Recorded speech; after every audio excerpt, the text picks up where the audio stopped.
The winter of 1942 settled over Europe like a shroud, thick and suffocating, its cold breath drifting through the ruined cities and bomb-scarred coastlines of a continent held hostage.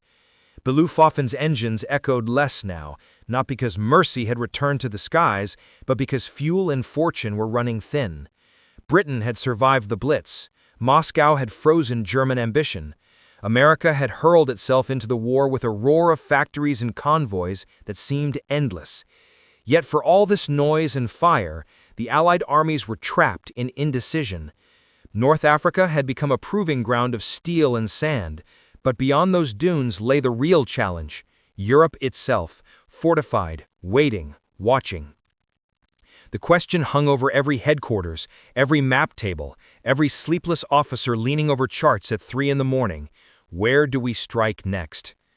The Mediterranean looked calm enough on the surface, its water a deep, deceptive blue stretching from Gibraltar to the Aegean. But beneath that expanse pulsed the nervous tension of empires. The coastline of Italy curled downward like a boot waiting to crush anything beneath it. German divisions, hardened by brutal fighting, waited inside cities ringed with barbed wire and artillery pits. Every island, Sardinia, Corsica, Crete, had become a fortress. Hitler believed that the next Allied blow would land somewhere in this southern belly, and he was determined to meet it with iron walls. But even Hitler couldn't be everywhere at once. A misdirection at the right moment could shift entire armies. A false whisper could move panzer divisions across continents. The entire fate of the war began to balance on a question not of firepower, but of imagination. In London, the fog rolled off the Thames and crept through narrow alleys toward Whitehall, where the wheels of war turned behind blackout curtains. On the surface, the city looked exhausted. Sandbags piled near doorways, windows taped against blast waves, ration lines forming in the morning damp. But beneath this gray, weary skin beat a fierce intelligence network unlike anything the world had ever seen. Codebreakers in Bletchley Park chipped away at the enigma. Naval officers tracked convoys by listening to the sea itself. Double agents fed lies into German hands like poison drops. And deep within an underground room known simply as Room 13, the 20 Committee sat hunched over coffee-stained tables, surrounded by maps, typewriters, and ashtrays overflowing with cigarette ends. They were not heroes in the traditional sense. No medals, no marches, no uniforms pressed to parade perfection. They were thinkers, oddballs, brilliant liars. Their job was to mislead the entire German war machine. Their tools were forged from ink, whispers, forged stamps, and the human need to believe something that feels true. But in early 1943, even their best inventions seemed inadequate for the task ahead. The Allies needed a breakthrough not in strategy or firepower, but in perception. They needed Hitler to look away from Sicily, the obvious target, and turn his gaze toward Greece, or anywhere else that would pull his forces away from the island that Britain and America were already preparing to invade. Sicily was the key to everything. Control that island, and the Allies would open the door into Italy, forcing Hitler to fight a war across multiple fronts. But the Germans knew it too. Every analyst in Berlin, every coastal observer, every cryptographer agreed Sicily was the next move. The challenge was not to hide the truth. It was to bury it beneath a lie so bold, so strangely perfect, that it felt more real than reality itself. The British High Command pored over maps like surgeons examining a wounded patient. The obvious routes glittered like veins, but each came with a nightmare attached. Landing craft torn apart by coastal guns, paratroopers scattering like feathers over hostile ground, tank divisions pinned down before they could even push inland, and worse, Hitler shifting his divisions south, turning Sicily into an island of fire. Churchill understood the stakes better than anyone. He walked the halls of number 10 with a cigar that burned down to ash too quickly, muttering strategy under his breath. He knew they couldn't simply outfight the Axis. They had to outthink them. In a dimly lit room, where the smell of sweat and stale tobacco clung to the walls, the 20 Committee argued through the night. Their voices rose and fell with the urgency of men trying to solve a puzzle that held thousands of lives inside its edges. "We need something they won't doubt," one man insisted, stabbing at the map with a pencil. "Something they'll believe because they want to believe it." Another man leaned back, eyes narrowed in thought. "But how do you plant a lie so perfectly that Hitler himself accepts it as truth? A silence followed, thick and heavy, because they all knew what Hitler trusted more than anything: documents, papers, orders written on official letterhead. The Germans worshipped bureaucracy. It was the spine of their war machine. Somewhere in that cloud of smoke and frustration, a strange idea began to take shape, not spoken out loud at first, just hovering like a phantom between them. A dead body? A briefcase? Letters describing false invasion plans? An accident that would place the corpse into Spanish hands, hands the Germans trusted. It was mad, grim, unlikely, but the longer they stared at the map, the more sense it made. Hitler would dismiss vague rumors or intercepted radio chatter, but a drowned courier carrying top-secret orders, a man whose pockets were filled with the everyday clutter of military life, love notes, receipts, photos, identification cards, that was irresistible. The Germans would believe it because bureaucracy was their heartbeat. They trusted stamped documents more than human judgment. Outside, the London night thickened. Air raid sirens wailed in the distance, their rising cry a reminder that lies were sometimes more powerful than bombs. The committee members sat back, exchanged glances heavy with possibility and dread. They were about to cross a line few had ever stepped near, using a corpse as a weapon. But war had long since stripped away the luxury of squeamishness. If this deception worked, thousands of Allied soldiers would live. If it failed, the blood spilled on the beaches of Sicily would be the price of their arrogance. In that moment, as dawn began to smudge the windows with gray light, the operation acquired a pulse. The idea crystallized, a name whispered through the room: Operation Mincemeat. A code name as strange as the plan itself. It sounded absurd, like something out of a spy novel, yet in its absurdity lay genius, because unpredictability was the one battlefield where the Allies could still outmaneuver Hitler. London began to stir outside. The rumble of buses, the bark of factory whistles, the footfall of a city that refused to break. But inside room 13, something else was waking, a deception so daring that it would reshape the tide of war. They would craft a lie, give it a face, a name, a history. They would send it drifting into the hands of the enemy like a poisoned fruit. And the fate of nations would hinge on whether Hitler believed that one dead man carried the truth of an invasion. The war was about to be fought not with rifles or tanks, but with imagination sharpened into a blade. And the first cut had just been made. The morning the idea reached Churchill, London lay beneath a thin curtain of smoke, drifting from factories and damp chimneys, the kind of low gray haze that flattened the skyline and swallowed sound.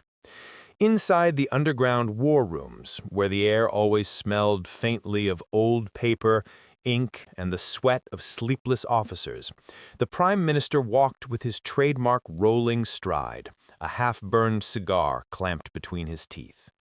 The war weighed on him more heavily than the greatcoat draped across his shoulders, its burden etched into the deep lines of his face, the weary defiance in his eyes. Yet even exhausted, Churchill radiated something like controlled thunder, a sense that beneath his fatigue lay a mind always calculating, always turning the pieces of war like chessmen in his hand. As he entered the briefing chamber, the room straightened, the tension shifting from uncertainty to something sharper: anticipation. The 20 Committee had requested his presence, not for minor deception, not for the usual proposals of double agents and radio traffic manipulation, but for something far stranger, something that had made even hardened intelligence officers hesitate before sending the memo forward. Ewan Montague and Charles Cholmondeley stood by the table, the operation file closed, but pulsing with significance. The men themselves looked oddly calm. Too calm, Churchill thought, for what they wanted to sell him. "Prime Minister," Montague began, gesturing for a chair Churchill ignored. "We believe we have a way to convince Hitler the Allies intend to invade Greece." A page turned in Churchill's mind. He knew that every intelligence officer in the world was trying to solve that problem. He grunted, a sound more command than response. "Go on." Cholmondeley slid the file across the table. We intend to plant falsified invasion documents on a corpse. The body will wash ashore on the Spanish coast, and German agents operating there will intercept it.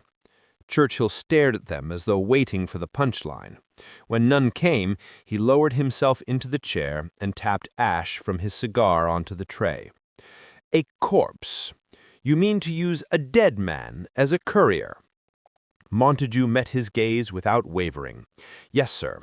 And if we construct the identity properly, papers, personal letters, receipts, a fiancé perhaps, the Germans will believe the plans are authentic. They trust what they can read more than what they can observe. Churchill leaned back, fingers steepled beneath his chin. The room seemed to contract around him as he considered the proposal. The silence was thick enough to feel like a weight on the chest. Outside, distant sirens wailed, perhaps a drill, perhaps the early warning of incoming V-1 rockets. The world could have collapsed in that moment, and still Churchill would have remained fixed on the single page before him, absorbing the gravity of the idea.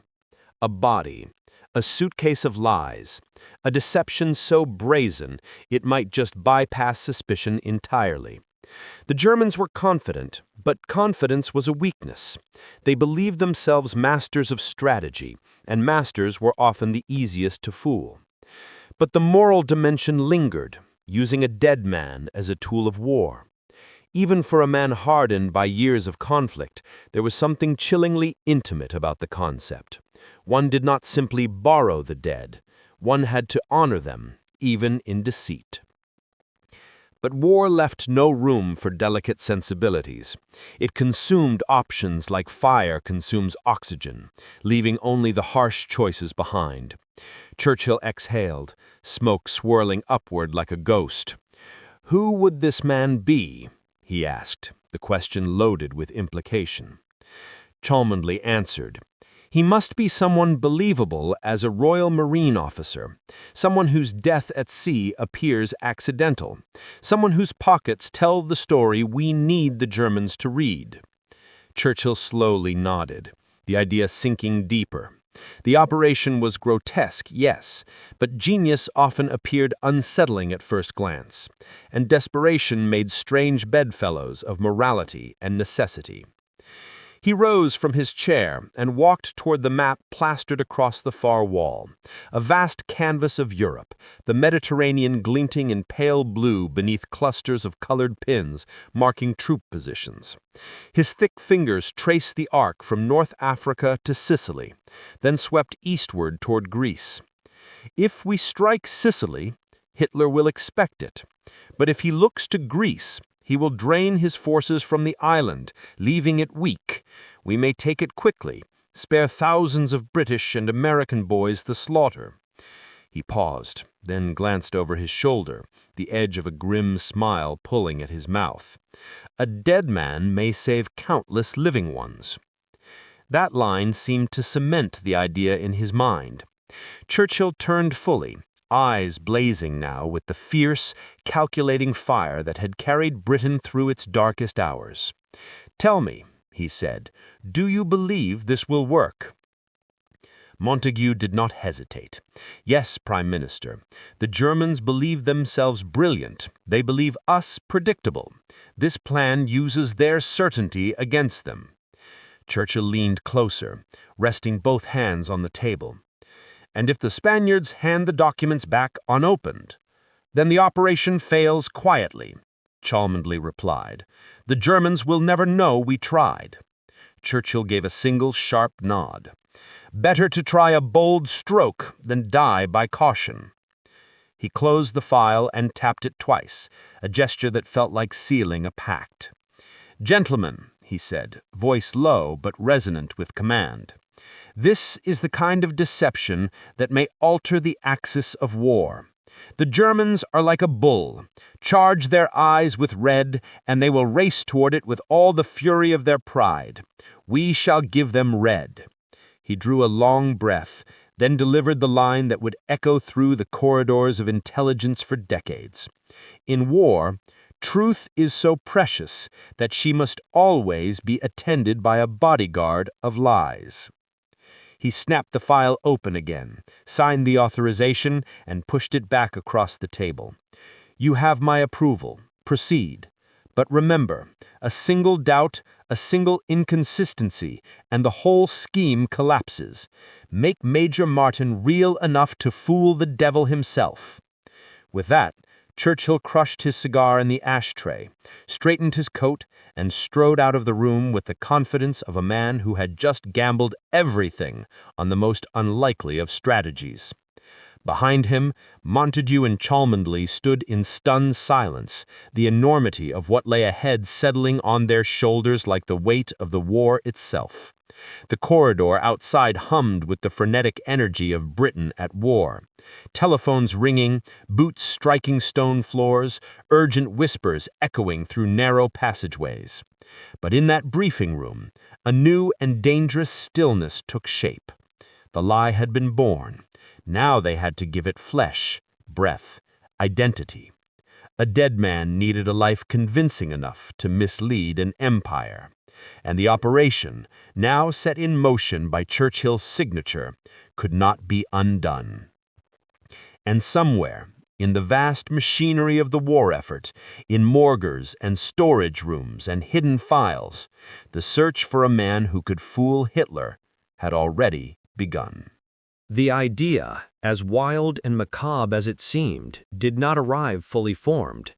It began like a whisper, an improbable suggestion drifting through the stale air of the Admiralty's subterranean offices, half dismissed even as it was spoken. The war had turned London into a hive of tireless minds, and within that hive was a particular cluster of eccentric brilliance, the 20 Committee.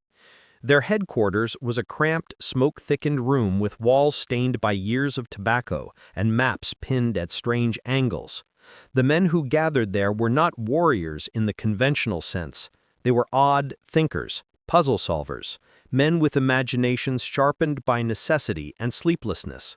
They handled lies the way craftsmen handled tools, shaping them with precision, yet even they hesitated before uttering the thought that would become Operation Mincemeat.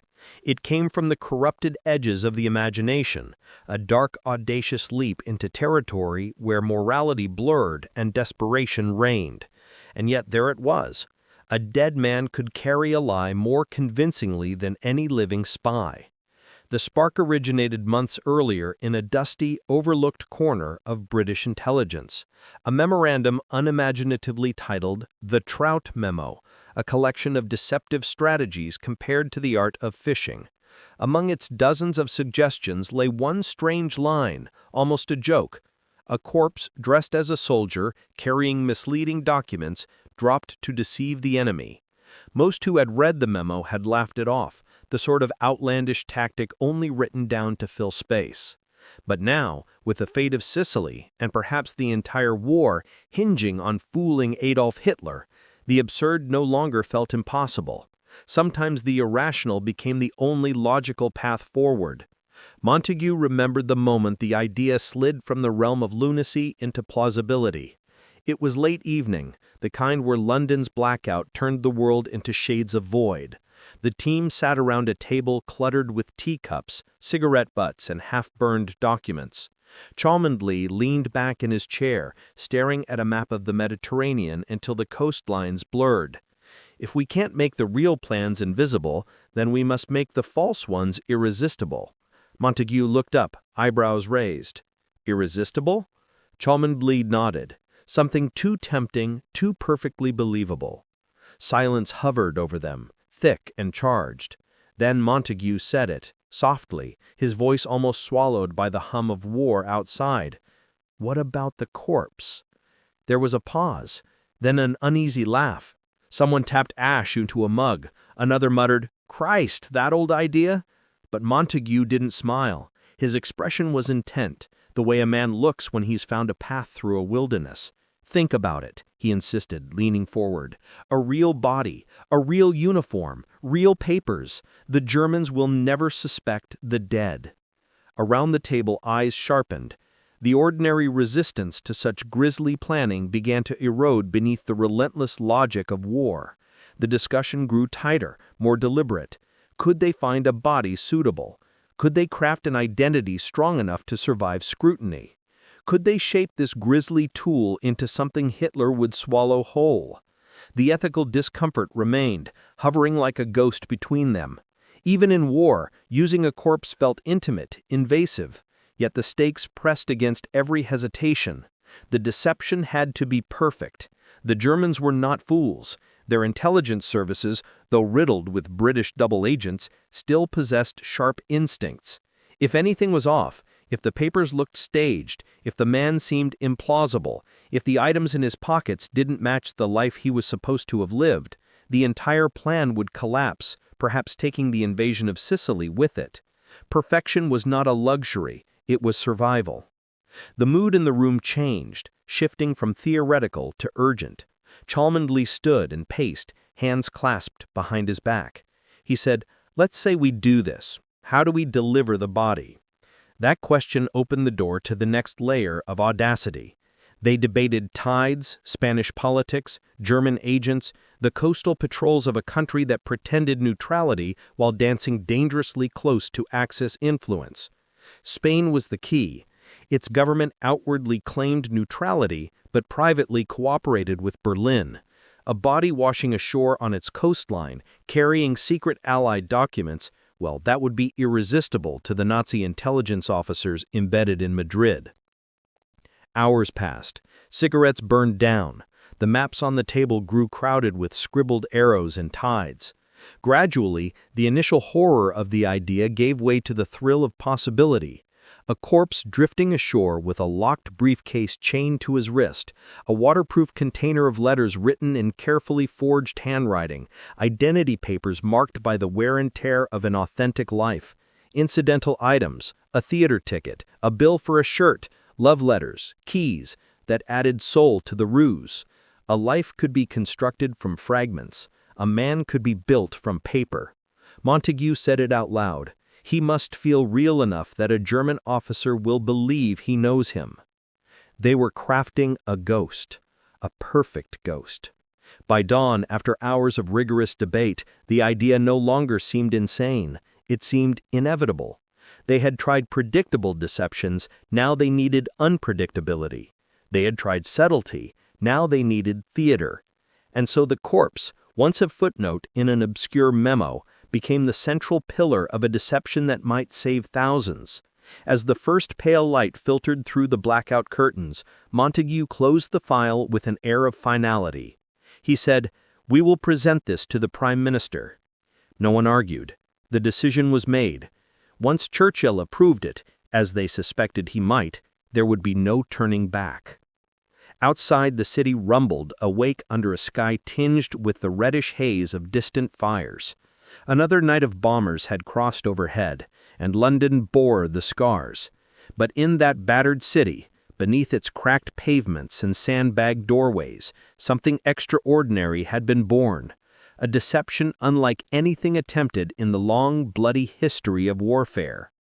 A lie so bold it demanded belief. A fiction so detailed it might alter the course of armies. And all of it would depend on one thing: finding a dead man who could change the fate of the living. The search for the body began not with urgency, but with a grim clinical calculation that made even the most hardened members of British intelligence shift uncomfortably in their seats. If their deception was to work, if the Germans were to believe that this dead man was a Royal Marine officer carrying highly sensitive documents, they needed someone whose death looked natural, whose appearance told a convincing story, and whose identity could be shaped without contradiction. And in wartime London, where morgues overflowed with the casualties of bombing raids, industrial accidents, and quiet tragedies of poverty, the task should have been simple, but it wasn't. The dead were plentiful, but the right dead man, that was another matter entirely. They were not looking for a corpse, they were looking for a character, a blank page upon which a life could be written. Montague and Cholmondeley visited hospitals, morgues, and coroners' offices with a strange mixture of bureaucratic detachment and moral unease. They spoke quietly, asking doctors in coded language whether any suitable candidates had come in, Men of roughly the right age, recently deceased, without obvious injuries that would contradict the story of drowning. They needed a man whose lungs might plausibly have filled with seawater, whose appearance would suggest he succumbed not to violence but to the cold grip of the ocean. The medical professionals looked at them with curiosity, but wartime necessity smothered questions. Death was everywhere, and the government's requests were rarely explained.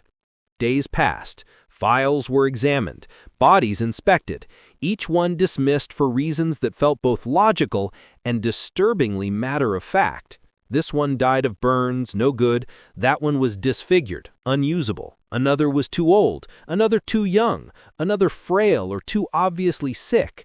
A drowning victim was ideal, but such bodies decompose rapidly, and time was running short. The invasion plans were tightening. The deception had to be underway before the Germans could reposition troops. The pressure grew in Montague's chest like an unseen hand. Every delay felt like a tightening noose around the operation. They could forge lies, but they could not forge a corpse. It was in the basement of St. Pancras Mortuary, a cold, echoing place of stone floors and dim lights, that they found the man who would become the pivot upon which the war would turn. His name in life had been Glyndwr Michael, a homeless Welshman who had drifted into London unnoticed and died the same way, quietly, alone, from ingesting rat poison. Whether by accident or despair, no one knew. The body lay still beneath a thin sheet, a pale outline of a man who had suffered more from life than death. He was in his early 30s, close enough to the fictional Major William Martin's age. His body, though weakened by malnutrition, showed no wounds. His face, though gaunt, was intact, capable of suggesting a soldier worn by the sea.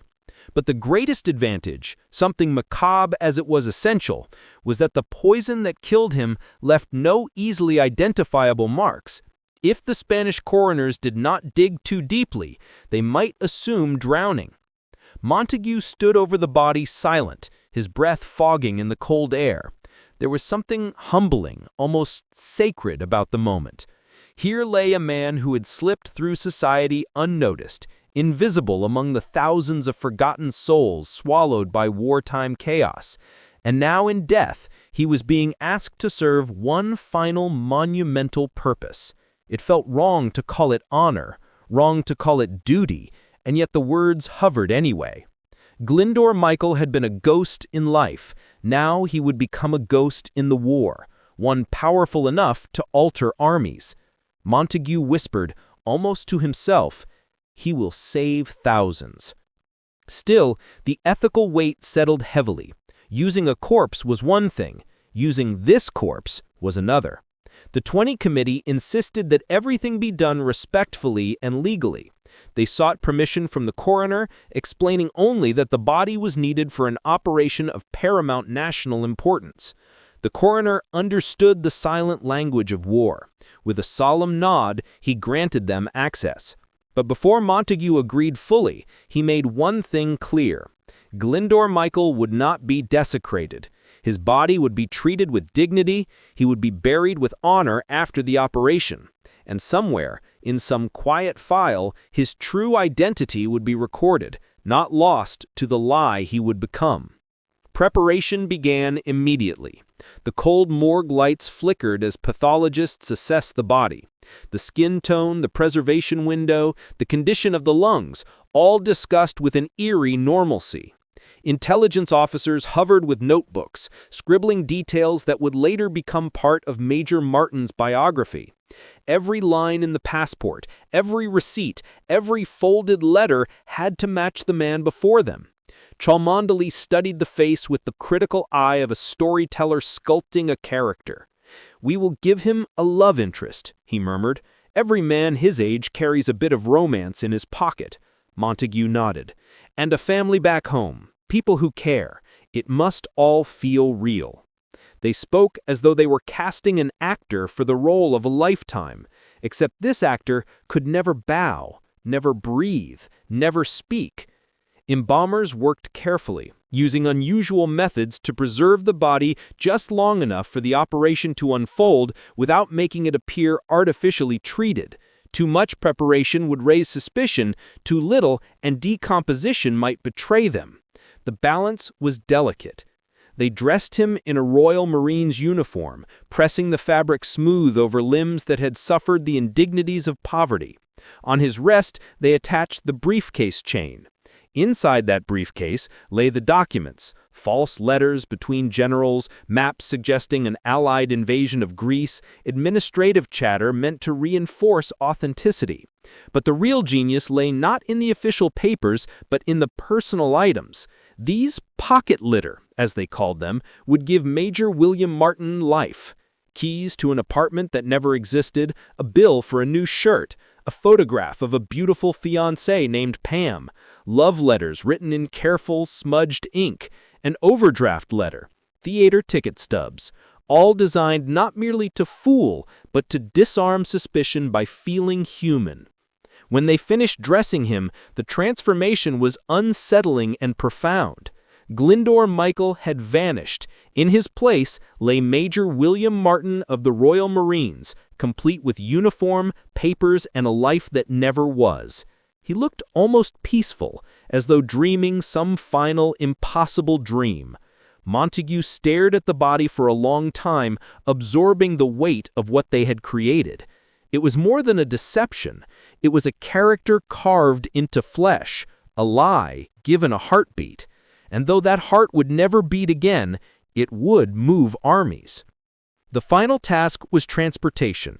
The body had to be preserved, stored discreetly, and kept from detection by the curious eyes of London. They placed him into a specially prepared steel canister filled with dry ice, a macabre, airtight coffin disguised as optical equipment to avoid prying questions. The canister hissed slightly as it was sealed, frost forming along its edges. Inside, Martin waited in frigid silence, suspended between death and purpose. Montague placed his hand on the cold metal of the container and whispered, "Forgive us, and thank you."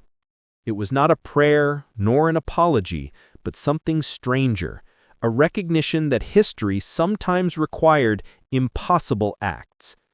Now that they had the man, the next step was even more dangerous, transporting him across the sea into enemy-influenced waters.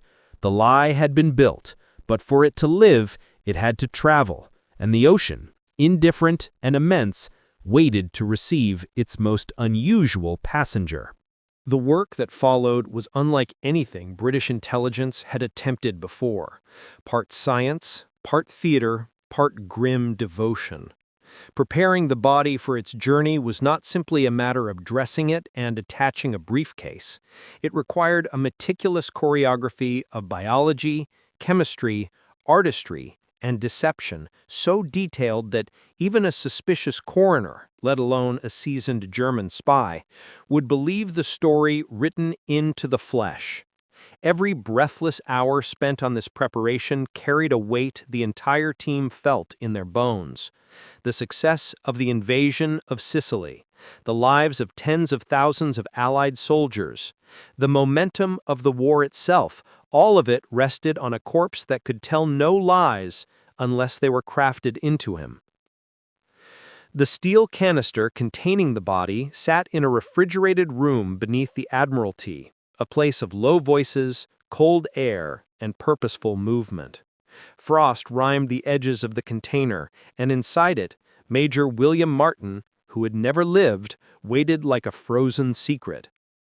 The intelligence officers who handled the preparations approached the work with a mixture of clinical detachment and strange reverence. They stood not over a man, but over a mission. Each gesture, each detail was a thread in a tapestry of deception, woven with the precision of a watchmaker. The operation was too audacious, too delicate for even the smallest inconsistency. "Remember," Montague reminded the team constantly, "we are not fooling clerks. We are fooling the Abwehr. They will examine everything. Everything." First came the uniform. It had to look worn, lived in, nothing too new, nothing too polished. A real officer's uniform was selected, then aged subtly. A wrinkle in the elbow crease from imagined long hours at a desk, slight wear on the collar, a faint hint of perspiration salt on the inside band. His shoes were scuffed just enough to show months of use, but not enough to suggest poverty. The small scuff marks, the creased leather, the weathering, these told a silent story of a man constantly on the move.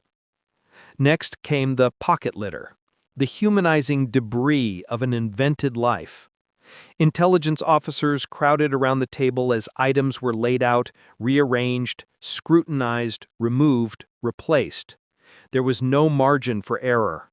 A receipt from a London tailor, a stern letter from a bank about an overdraft, a bus ticket from a route Martin would plausibly have taken, a folded bill for a new shirt, keys to a non-existent apartment in London, a silver cross on a chain, subtle, not ostentatious. These were not props, these were clues to a life. They held a kind of narrative gravity. If anything was out of place, the illusion would shatter. Then came the love letters. These were crucial. A man in service, and especially an officer, carried pieces of home with him. The letters had to be personal, emotional, without being melodramatic, filled with the small domestic details lovers share. Jean Leslie, a young MI5 staffer, had volunteered her photograph, smiling softly, hair curled just so, to become Pam, the fictional fiancée. Her image was slipped into Martin's wallet. Montague watched the photo settle against the leather with a strange sense of finality. Pam didn't know this man, but she would become the most powerful anchor in grounding him in reality. The letters themselves were handwritten with careful imperfections, crossed out words, smudged ink, a sentence that trailed off before beginning again. They were read aloud, tested for sincerity. "Come home soon, Bill. I miss you terribly. And don't forget to pay your father back for that loan. He's been asking." A slight domestic frustration, affection, anchoring details. Perfect. Then the pièce de résistance, a receipt for an engagement ring. The idea was brilliant, an unfinished gesture, something human, hopeful, imperfect. Montague held up the small slip of paper between gloved fingers. "This," he said quietly, "may convince the Germans more than any classified document." Next came the official papers. The deception hinged on these, but they had to be wrapped in layers of mundanity. A photograph ID clipped to a pass, a letter from a British general discussing Operation Husky, the real invasion of Sicily, while carefully implying the true attack would come in Greece. High-level correspondence printed on authentic paper, folded just so, creased slightly at the corners. It had to look like something Martin had carried in his pocket for days, not hours. The paper was rubbed gently to soften its edges. Ink was dried and smudged with the faintest touch of moisture. The letters were placed inside a waterproof envelope, then enclosed in the briefcase chained to Martin's wrist. Finally, there was the matter of his physical state. His pockets needed to hold traces of sea exposure, sand, saltwater staining, yet not so much that they suggested carelessness. A small amount of salt water was dabbed onto his clothing, not too much, just enough so that the Spaniards, upon finding the body, would believe he had been adrift. His skin tone was checked, his hair, the position of his limbs, even the way his fingers curled. Everything had to match a man who had drowned, whose last moments were spent struggling in cold, dark water. And yet, the greatest challenge lay not in the props or the staging, but in preserving the body itself. Too much decomposition would invite rejection or suspicion. Too little would raise questions. The pathologists devised a precise timeline. The body would remain in the canister until the final transport aboard HMS Seraph. Once released into the sea, the cold Mediterranean waters would arrest decomposition long enough to maintain realism during discovery. Dry ice fogged and hissed as more was added, the canister venting ghostly vapor across the floor like breath from another world. As the finishing touches were added, the team grew silent. It was not merely the gruesome nature of the task, but the enormity of what they were crafting. A weapon made of truth and lies melded together with chilling artistry. A man who had never drawn a breath as Major William Martin now existed more vividly than many living souls.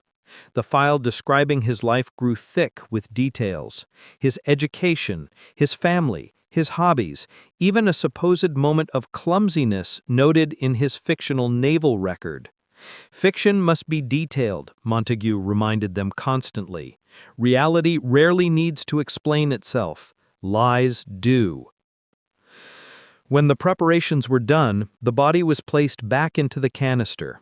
The lid locked with a heavy metallic click that echoed deeper than expected. Montague stood with a hand resting on the cold steel, his breath slow. This isn't a deception, it's a performance, and the audience we face is the most dangerous in the world. They wheeled the canister toward the service elevator. Each footstep felt like a drumbeat sealing the fate of the invasion. One slip, one mistake, and the lie would unravel, perhaps costing thousands of Allied lives. But if it succeeded, if Hitler believed the false narrative carried by this dead man, the course of the war would shift. Sicily would fall. Italy would crumble. The entire Axis defense of the Mediterranean would collapse like a house built on sand. As the elevator doors closed, the metal cage descending into deeper shadows, the last glimpse of the canister's frost-covered surface appeared like the lid of a coffin drifting into darkness. Inside lay a man with no heartbeat, yet whose manufactured life would pulse through the corridors of enemy intelligence like a shock wave. Major William Martin was ready. The body was prepared. The next step was far more perilous, transporting this silent messenger across the sea into the hands of those who must believe every inch of the lie. The briefcase that would hang from Major William Martin's wrist was not merely a container, it was a stage, a world within a world, the beating heart of the entire deception. Every item inside it had to be a thread that, when pulled by German intelligence, unraveled into a tapestry of compelling fiction. The Abwehr, Hitler's intelligence apparatus, was not incompetent. They were suspicious, meticulous, trained to sniff out inconsistencies the way a wolf scents weakness. If the Germans detected a single irregularity, a single detail out of place, the ruse would collapse instantly, and the Allies would be forced to storm Sicily under the full weight of German artillery. The briefcase, therefore, had to be flawless.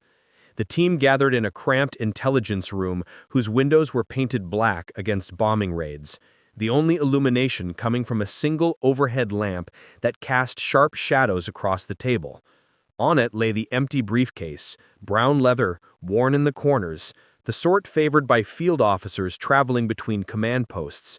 It smelled faintly of oil and age. A chain was already attached to the handle, the other end locked around a metal cuff designed to encircle the corpse's wrist. Anyone who found the body would assume that Major Martin had guarded these documents with his life. The chain was more than symbolic, it was evidence of the urgency and value of the papers. Montague placed both hands on the table, leaning forward. "This," he said quietly, "is where we win or lose the war." His voice carried a gravity shared silently by those standing around him. Lawyers, forgers, analysts, handwriting specialists, each brought in for a specific part of the deception. They were not simply preparing forged orders. They were crafting an entire alternate military reality, complete with bureaucracy, personal touches, human flaws, and strategic implications. Montague tapped the briefcase with the back of his knuckle. Every item must fight for its place. Nothing extraneous, nothing missing. The first and most critical item was the deceptive letter from General Nye to General Eisenhower, a formal communication discussing Allied plans for invading Greece and Sardinia, while downplaying Sicily as an obvious decoy. The genius lay in the subtlety. It did not shout the lie, it whispered it. The message had to sound like real military correspondence, filled with the kind of dry, clipped phrasing only practiced officers used. The language was reviewed over and over, refined by experts in military tone. One line read, "Our preparations must reflect a strong intention to move on Greece, where we expect the enemy to commit substantial forces." Another mentioned Sardinia, the supposed secondary strike point. Sicily appeared only as a throwaway line, a footnote, exactly the sort of breadcrumb a German analyst would seize upon. But official documents alone were not enough. German intelligence was paranoid, but they were also bureaucratic to their core. They trusted the mundane as much as they trusted the significant. A high-level briefcase with only major documents would have looked suspicious. It needed clutter. Administrative clutter, personal clutter, the untidy reality of field logistics. So the officers carefully constructed additional letters and notes. One came from a naval adjutant complaining about supply chain issues. Unquote, "Regrettably, the requested equipment still has not arrived. We must emphasize the need for expedited delivery." Unquote. Another was a memo about future promotions, tinged with the meandering formality of internal administration. They even included a couple of folded telegram slips, some of which held minor corrections to operational phrases, small details, unimportant details, necessary details. Chummelday, ever the imaginative architect of deception, insisted that the briefcase must reflect the personality of its supposed owner. Martin was fictitious, but his belongings could not feel fictional. They had to feel lived. So they inserted mundane correspondences, a letter from his club reminding him of overdue fees, a note from his father gently chastising him for not writing more often, a receipt from a London tailor charging him for a new shirt and minor alterations. Each item shaped the contours of a believable officer, a man who lived on the edge of personal disorganization but maintained a strict sense of duty. Then came the masterstroke, the ticket stubs. They were placed between two documents as though casually shoved in his haste. The tickets were real, stamped with dates that aligned perfectly with Martin's fictional movements in London. They hinted subtly that he had recently spent time with his fiancée, perhaps on one of last outings before leaving England. These small romantic echoes reinforced the emotional imagery later found in his love letters in his pocket. German officers, like all men, were susceptible to human stories. A dead officer clutching a briefcase filled with both duty and longing, that was irresistible. The team worked methodically, assembling the contents into layers. Each piece was checked for weathering. Ink smudges, fold lines, fingerprints, everything had to resemble use. The forgers heated the documents slightly, then cooled them rapidly to create a natural wear. Corners were rounded just enough to suggest handling.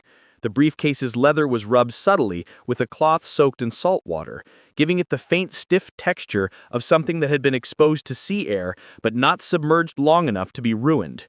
This was an art of details. The briefcase had to look like it had survived the final moments of a drowning officer, buoyant enough to float, durable enough to protect its contents. Montague inspected the arrangement with narrowed eyes. He lifted each item, felt the weight of the paper, examined the creases. "The Germans will open this," he said, "and their analysts will argue over every line.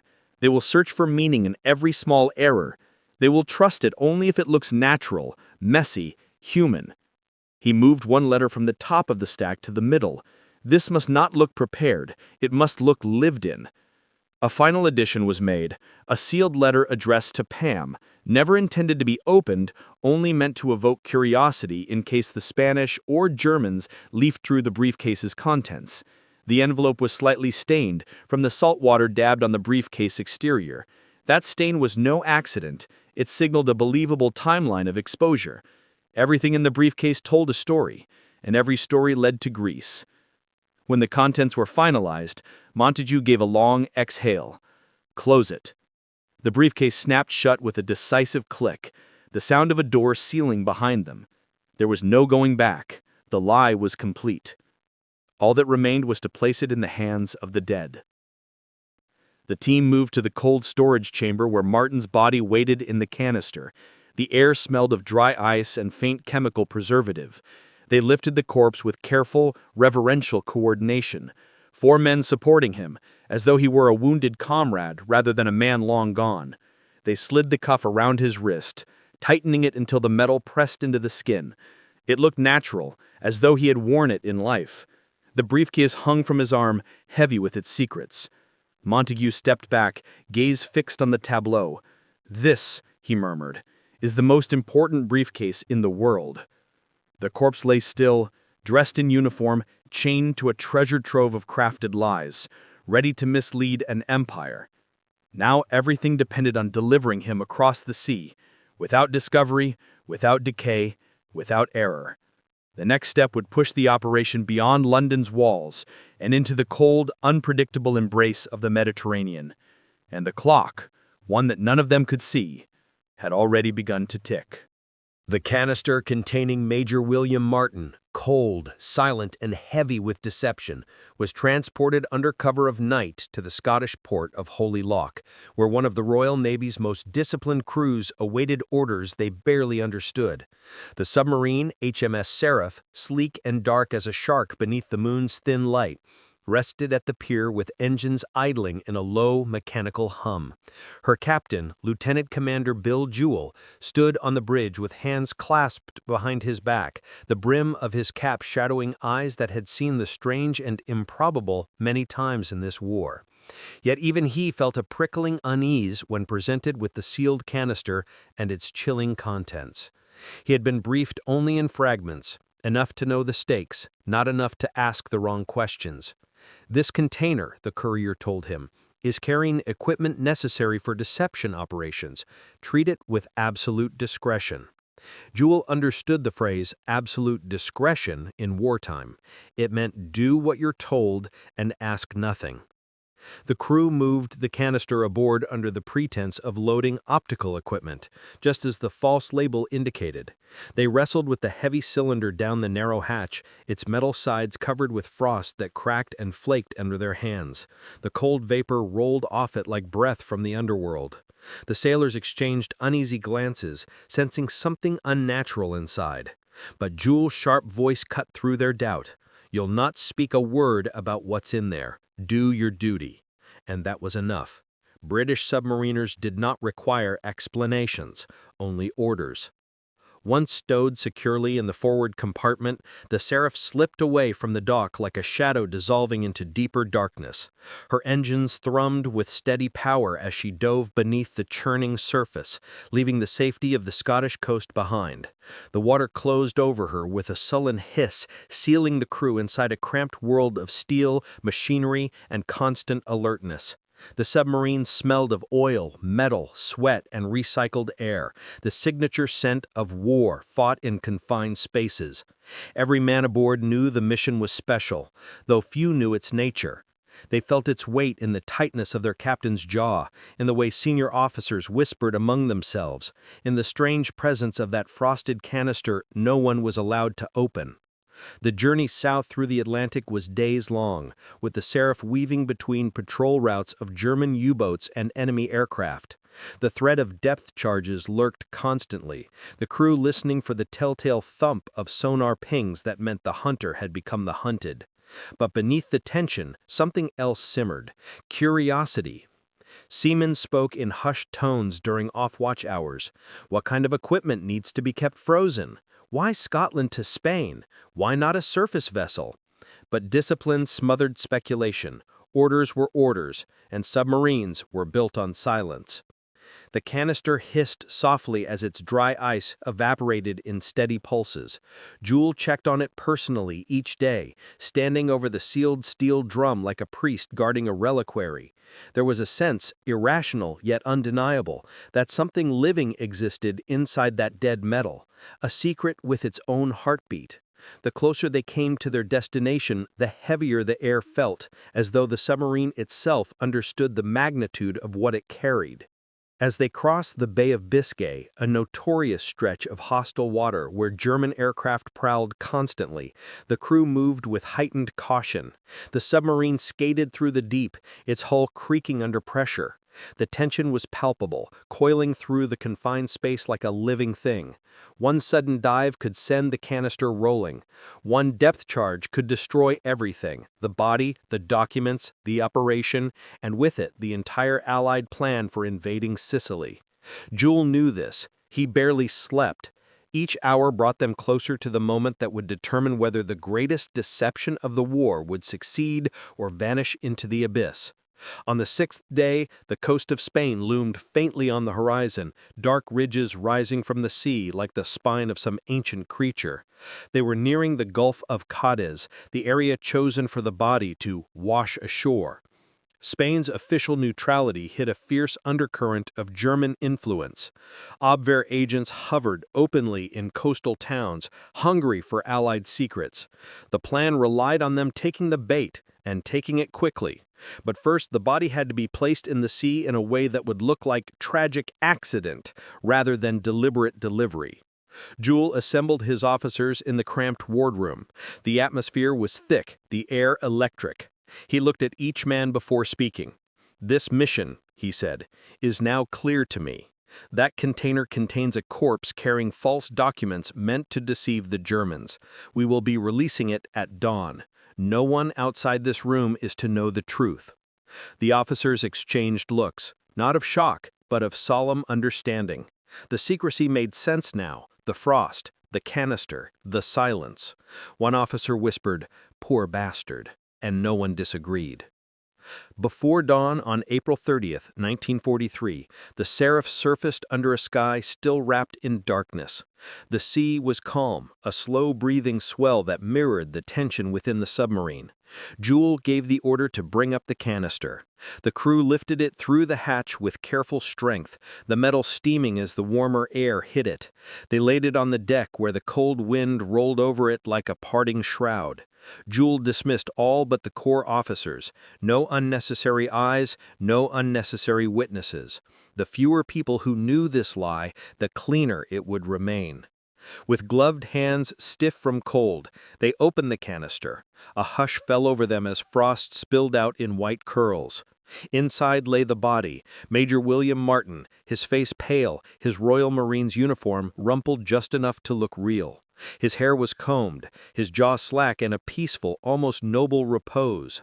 The briefcase dangled from his wrist, the chain gleaming faintly under the lantern light.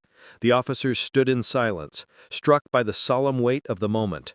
It was impossible not to feel something: reverence, pity, awe. This man, dead before the war even reached him, was about to deceive Hitler himself. They positioned the body on the rail. Jules read a brief prayer, not for the fictional officer, but for the real man lying beneath the uniform. May his sacrifice, though unintended, save the lives of many. The officers bowed their heads. The sea was quiet, waiting. Then, with a nod from Jules, they eased the corpse into the water. It slipped beneath the surface with a soft splash, swallowed immediately by the gentle current. The officers watched as the dark shape drifted, guided by tide and wind toward the Spanish coast. The briefcase floated slightly, pulling the body along like a faithful companion. It was eerie, almost hypnotic. A man not truly alive, yet carrying the future of thousands. Jules whispered, "Good luck, Major," before ordering the Seraph to submerge once more. As the hatch sealed, the sea reclaimed its solitude. The submarine faded into the depths, leaving behind a dead man carrying the most dangerous lie of the war. Operation Mincemeat was now in the hands of currents, fate, and the eyes of those who would soon find the body. The submarine's role was done. The deception had begun. Dawn broke slowly over the Gulf of Cadiz, a pale wash of silver creeping across the horizon as the first hesitant light touched the restless surface of the sea. The Mediterranean exhaled in long, gentle swells, the water shifting from black to iron gray, then to the faintest suggestion of blue. Far from shore, alone in the quiet cradle of waves, a single shape floated. motionless, except for the rhythm of the tide. Major William Martin, Royal Marines, rose and dipped with the ocean's pulse, his briefcase tugging gently at his wrist like a loyal shadow. He looked for all the world like a drowned courier, a victim of tragic circumstance, drifting toward a coast where the living would soon discover him. But beneath that illusion lay the most carefully orchestrated deception of the war. The sea carried him with eerie grace. The body rolled slightly on each swell, the uniform darkened by salt water, the face pale but preserved by the cold night. The chain linking him to the briefcase glinted once, catching a thin ray of first sunlight like a blink from a dead eye. Everything about the tableau was convincing, hauntingly so. The sea had become an accomplice, cradling the fiction in its vast, indifferent arms. This was exactly how Montague had envisioned it, a man lost at sea, carried by tide and fate toward the Spanish coastline. Nature itself had become a participant in the lie. Onshore, the fishing town of Huelva stirred awake. Its whitewashed houses clung to the edges of the harbor like barnacles to rock, their small windows flashing with morning light as shutters opened and villagers emerged. A fisherman named José Antonio Pérez prepared his small wooden boat for the day's work, pushing it into the surf with practiced efficiency. The sky was warming to pink now, and he could smell the promise of a clear, calm morning. But as he rowed farther from shore, eyes scanning the horizon for gulls that circled fish-rich waters, he spotted something odd, a dark shape bobbing in the water. At first he assumed it was driftwood or the carcass of an animal washed out by the tide, but as he drew nearer, he slowed, his breath pinched tight in his chest. That was no animal. The body floated face up, the uniform unmistakably military, the boots polished, the hands lax in death. And there, something shiny chained to the wrist. A briefcase. Pettis muttered a prayer under his breath, crossing himself twice. The sea often gave up its dead, but rarely did it deliver a fully dressed officer bearing secrets. In wartime Spain, neutral in name, divided in spirit, anything unusual was dangerous. He rowed backward, keeping a cautious distance. Then he turned toward shore, rowing hard, heart pounding. Someone had to be notified. This was beyond the concern of fishermen. By mid-morning, a small crowd gathered on the beach. Local officials arrived, joined by the Guardia Civil, their uniforms crisp and their expressions wary. Spanish neutrality required them to treat such discoveries with bureaucratic caution. But Huelva was a town alive with rumors, whispers, and quiet loyalties. German agents operated here freely, some almost openly, their influence fed by Franco's government. British diplomats also kept a subtle presence. Huelva was, in its own understated way, a nest of spies. And now, fate had dropped a spark into that nest. The corpse was brought ashore with deliberate care. The waves parted around it as men waded into the surf, ripping the sodden uniform, lifting the body in solemn silence. The briefcase clinked softly against the body's thigh. Spanish officials exchanged glances. This was no ordinary drowning. Someone important had died, someone carrying something important. And as they laid him on the sand, a doctor knelt beside the body, checking the face, the uniform, the chain. He found identification in the man's pocket. Major William Martin, Royal Marines. Everything fit the appearance of a drowned officer. The doctor's voice trembled slightly as he said, "We must inform the authorities in Huelva immediately, and the consulate." But word traveled faster than official channels. In smoky taverns and cramped alleyways, whispers bloomed like wildfire. A drowned British officer had washed up, with a briefcase, with documents, with secrets. Huelva's German intelligence officer, Adolf Klaus, was among the first to hear.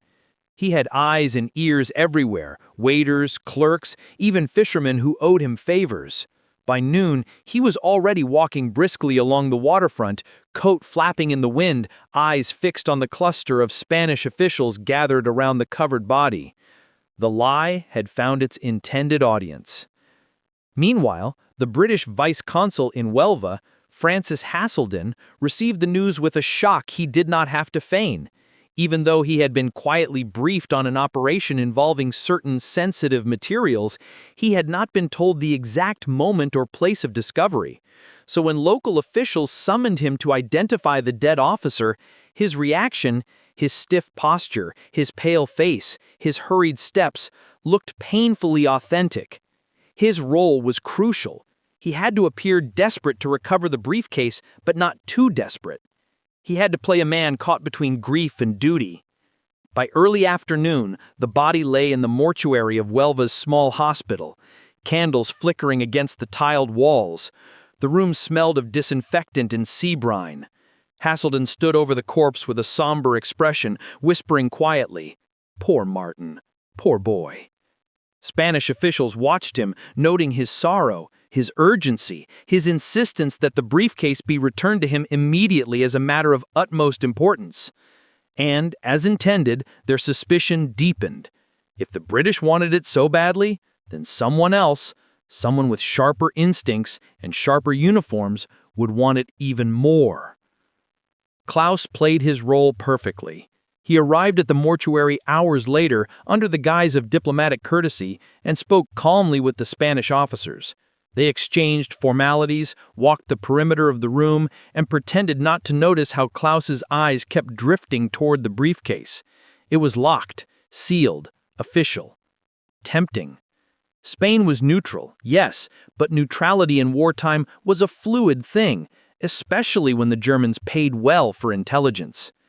And so, under the dimming light of dusk, the briefcase was quietly taken into the hands of Spanish authorities who quietly allowed Klaus to see its contents. It was the first critical step. The deception had crossed from British hands into Axis-controlled orbit. The machinery of mincemeat was now grinding forward, and Major William Martin, still lying motionless in the cold room, had begun to whisper his lie across Spain. Outside, the sun dipped behind the hills, casting long shadows across the shoreline where the waves continued their constant murmur. The sea, having delivered its silent messenger, washed the sand clean again, erasing footprints, erasing the moment. It had done its part. Now men would carry the lie into the corridors of power. Operation Mincemeat had landed, and the tide was turning. The moment the body of Major William Martin entered Spanish custody, the real performance of Operation Mincemeat began. Not on the shores of Huelva, not in the mortuary where candles flickered against white tile, but in the shadowed corridors where spies whispered, diplomats maneuvered, and governments pretended neutrality while practicing betrayal. Spain in 1943 was a stage divided. On one side stood Franco's official non-belligerence, and on the other, a carefully maintained pipeline of information fed directly into the hands of the Germans. To the British, this duality was both an opportunity and a trap. If everything unfolded as planned, the documents bound to Martin's wrist would pass from Spain's hands to the Abwehr. If anything went awry, if Spain refused to cooperate, or worse, if they returned the briefcase unopened, the audacious deception would die in its cradle. Within hours of the body's discovery, Spanish officials were already wrestling with the dilemma. They examined the major's uniform, touched the soaked papers in his pockets, noted the chain connecting him to the briefcase. The words "top secret" stamped across the envelope inside the case practically radiated tension. They knew exactly what they held: military intelligence, something the British would greatly want back, something the Germans would greatly pay for, and something that, if handled incorrectly, could bring the wrath of powerful allies upon their fragile neutrality. In Madrid, the chain of information traveled swiftly. Reports reached the naval headquarters, then trickled upward to political liaisons, who argued through the night about how to proceed. Meanwhile, Berlin was informed almost instantly. Adolf Klaus, the German agent stationed in Huelva, wasted no time transmitting coded messages to his superiors. His dispatches were succinct, clinical, but electric with possibility. British officer washed ashore carrying documents of interest. Authorities examining. Will attempt access. To the German intelligence machine, this was the kind of windfall that justified the entire network of spies in Spain. A courier drowned with military plans? It was almost too fortunate. Almost. So Klaus watched carefully, like a hawk circling prey. At the same time, British intelligence, knowing every minute was critical, began playing its own parallel game. Francis Hazelden, the British vice-consul in Huelva, walked Spain's dusty government halls with the perfect blend of grief and urgency, acting every bit the distraught official desperate to reclaim a fallen officer's effects. He petitioned local authorities, evoking diplomatic dignity and personal sorrow. Every attempt was designed to backfire. The more he insisted, the more suspicious the Spaniards became. The trick was delicate. He had to show desperation without tipping into melodrama, had to seem eager while appearing constrained by protocol. In espionage, as in theater, the smallest misstep could collapse the illusion. Huelva became a crucible of tension.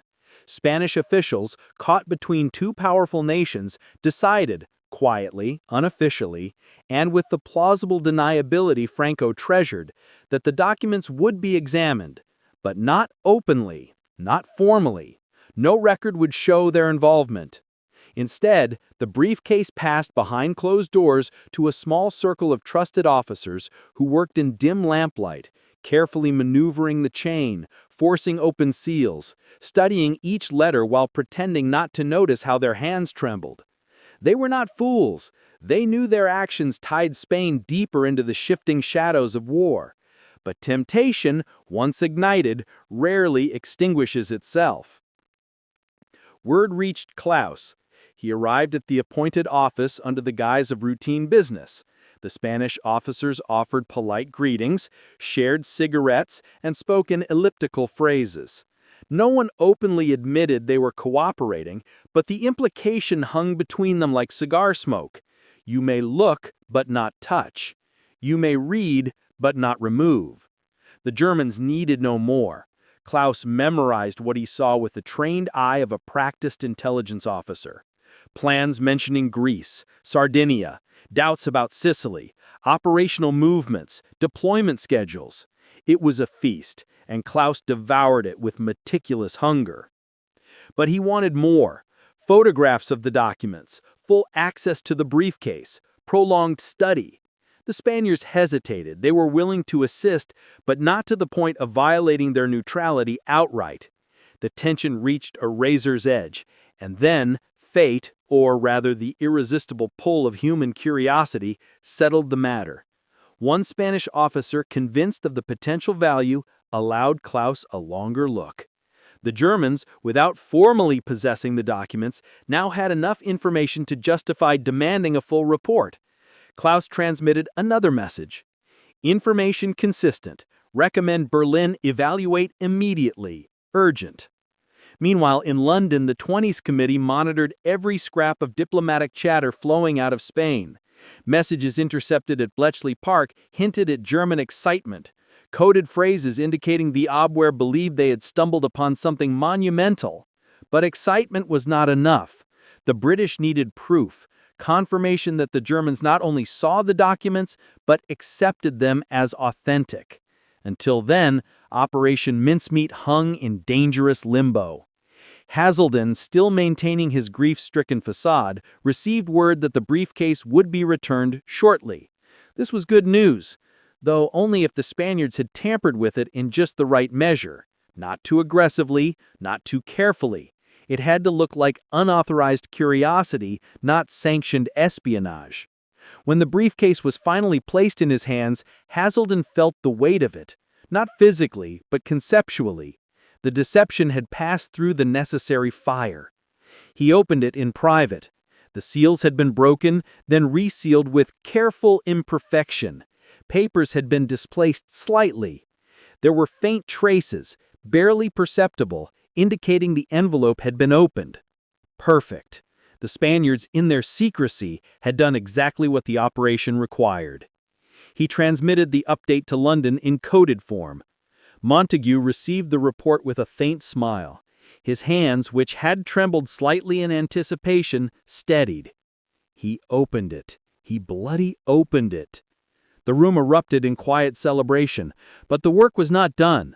The question remained, did the Germans take the bait? In Berlin, the documents, passed through diplomatic channels after Claus's observations, reached the highest levels of military intelligence. Analysts crowded around them, searching for signs of deception. They debated, they scrutinized, they argued. But the documents, crafted with such precise humanity and bureaucratic authenticity, bore no obvious fingerprints of deceit. They seemed genuine. In fact, they felt more genuine precisely because of their imperfections. The Germans had been handed a gift wrapped in tragedy, and they wanted to believe it. The intercept was complete. The false narrative had left British hands, passed through Spanish eyes, and now rested squarely in German minds. Operation Mincemeat had crossed its most perilous threshold. The lie was no longer merely planted. It was taking root. The real war during those strange days in early May 1943 was not fought with guns or tanks or aircraft. It was fought with ink, stamps, signatures, and the deliberately slow, maddening machinery of bureaucratic process. Spain's labyrinth of officials, departments, ministries, and unwritten agreements. Operation Mincemeat had entered its most fragile phase. The documents were discovered, inspected, whispered over, and passed behind closed doors, but still the delicate dance of neutrality and espionage determined what happened next. For all its daring creativity, the fate of the deception rested not on battlefield valor, but on paperwork moving between desks. One missing signature, one cautious official, one delayed conversation could derail everything. Spain's government in 1943 was a balancing act of political survival. Francisco Franco, dictator of a country exhausted from civil war, walked a tightrope between Axis and Allied expectations. He depended on Hitler's goodwill for economic support, yet feared provoking Britain's naval power. His ministers mirrored that ambivalence. Some leaned toward Germany, others favored subtle cooperation with Britain, and many preferred to act in ways that ensured personal safety above ideology. Huelva, unfortunately, or perhaps fortunately, was a microcosm of this confused reality. When Major Martin's body washed ashore, Spain's bureaucrats found themselves thrust into a situation that demanded caution yet rewarded opportunism. When the briefcase arrived in the hands of naval authorities in Madrid, it entered an administrative maze. The naval authorities, sensitive about maintaining neutrality, forwarded it to the Ministry of Foreign Affairs, whose officials debated whether to involve the British embassy immediately or first consult higher-ranking political figures. Meanwhile, military intelligence officers wrote memoranda that circulated quietly, peppered with cautious phrasing like possible sensitive materials and pending diplomatic resolution. None of these bureaucrats realized they were unknowingly performing roles written for them by Montagu and Cholmondeley months earlier. The deception relied on Spain's habit of delaying decisions just long enough for the Germans to insert themselves into the matter, and that is precisely what happened. The Germans did not wait for paperwork. Claus pressed the Spanish naval officers with friendly persistence, offering favors, conversations, and subtle incentives. Spain's intelligence network, riddled with German sympathizers, moved with an ease that formal channels lacked. Madrid's Abwehr liaison sent encrypted cables to Berlin describing the unexpected acquisition from Huelva. But even then suspicion lingered. The idea of a drowned courier carrying top-secret invasion plans seemed suspiciously convenient.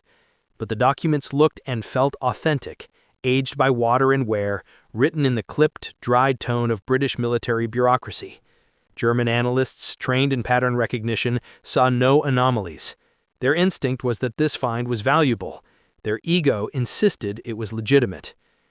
Meanwhile, the British played their hand with theatrical brilliance.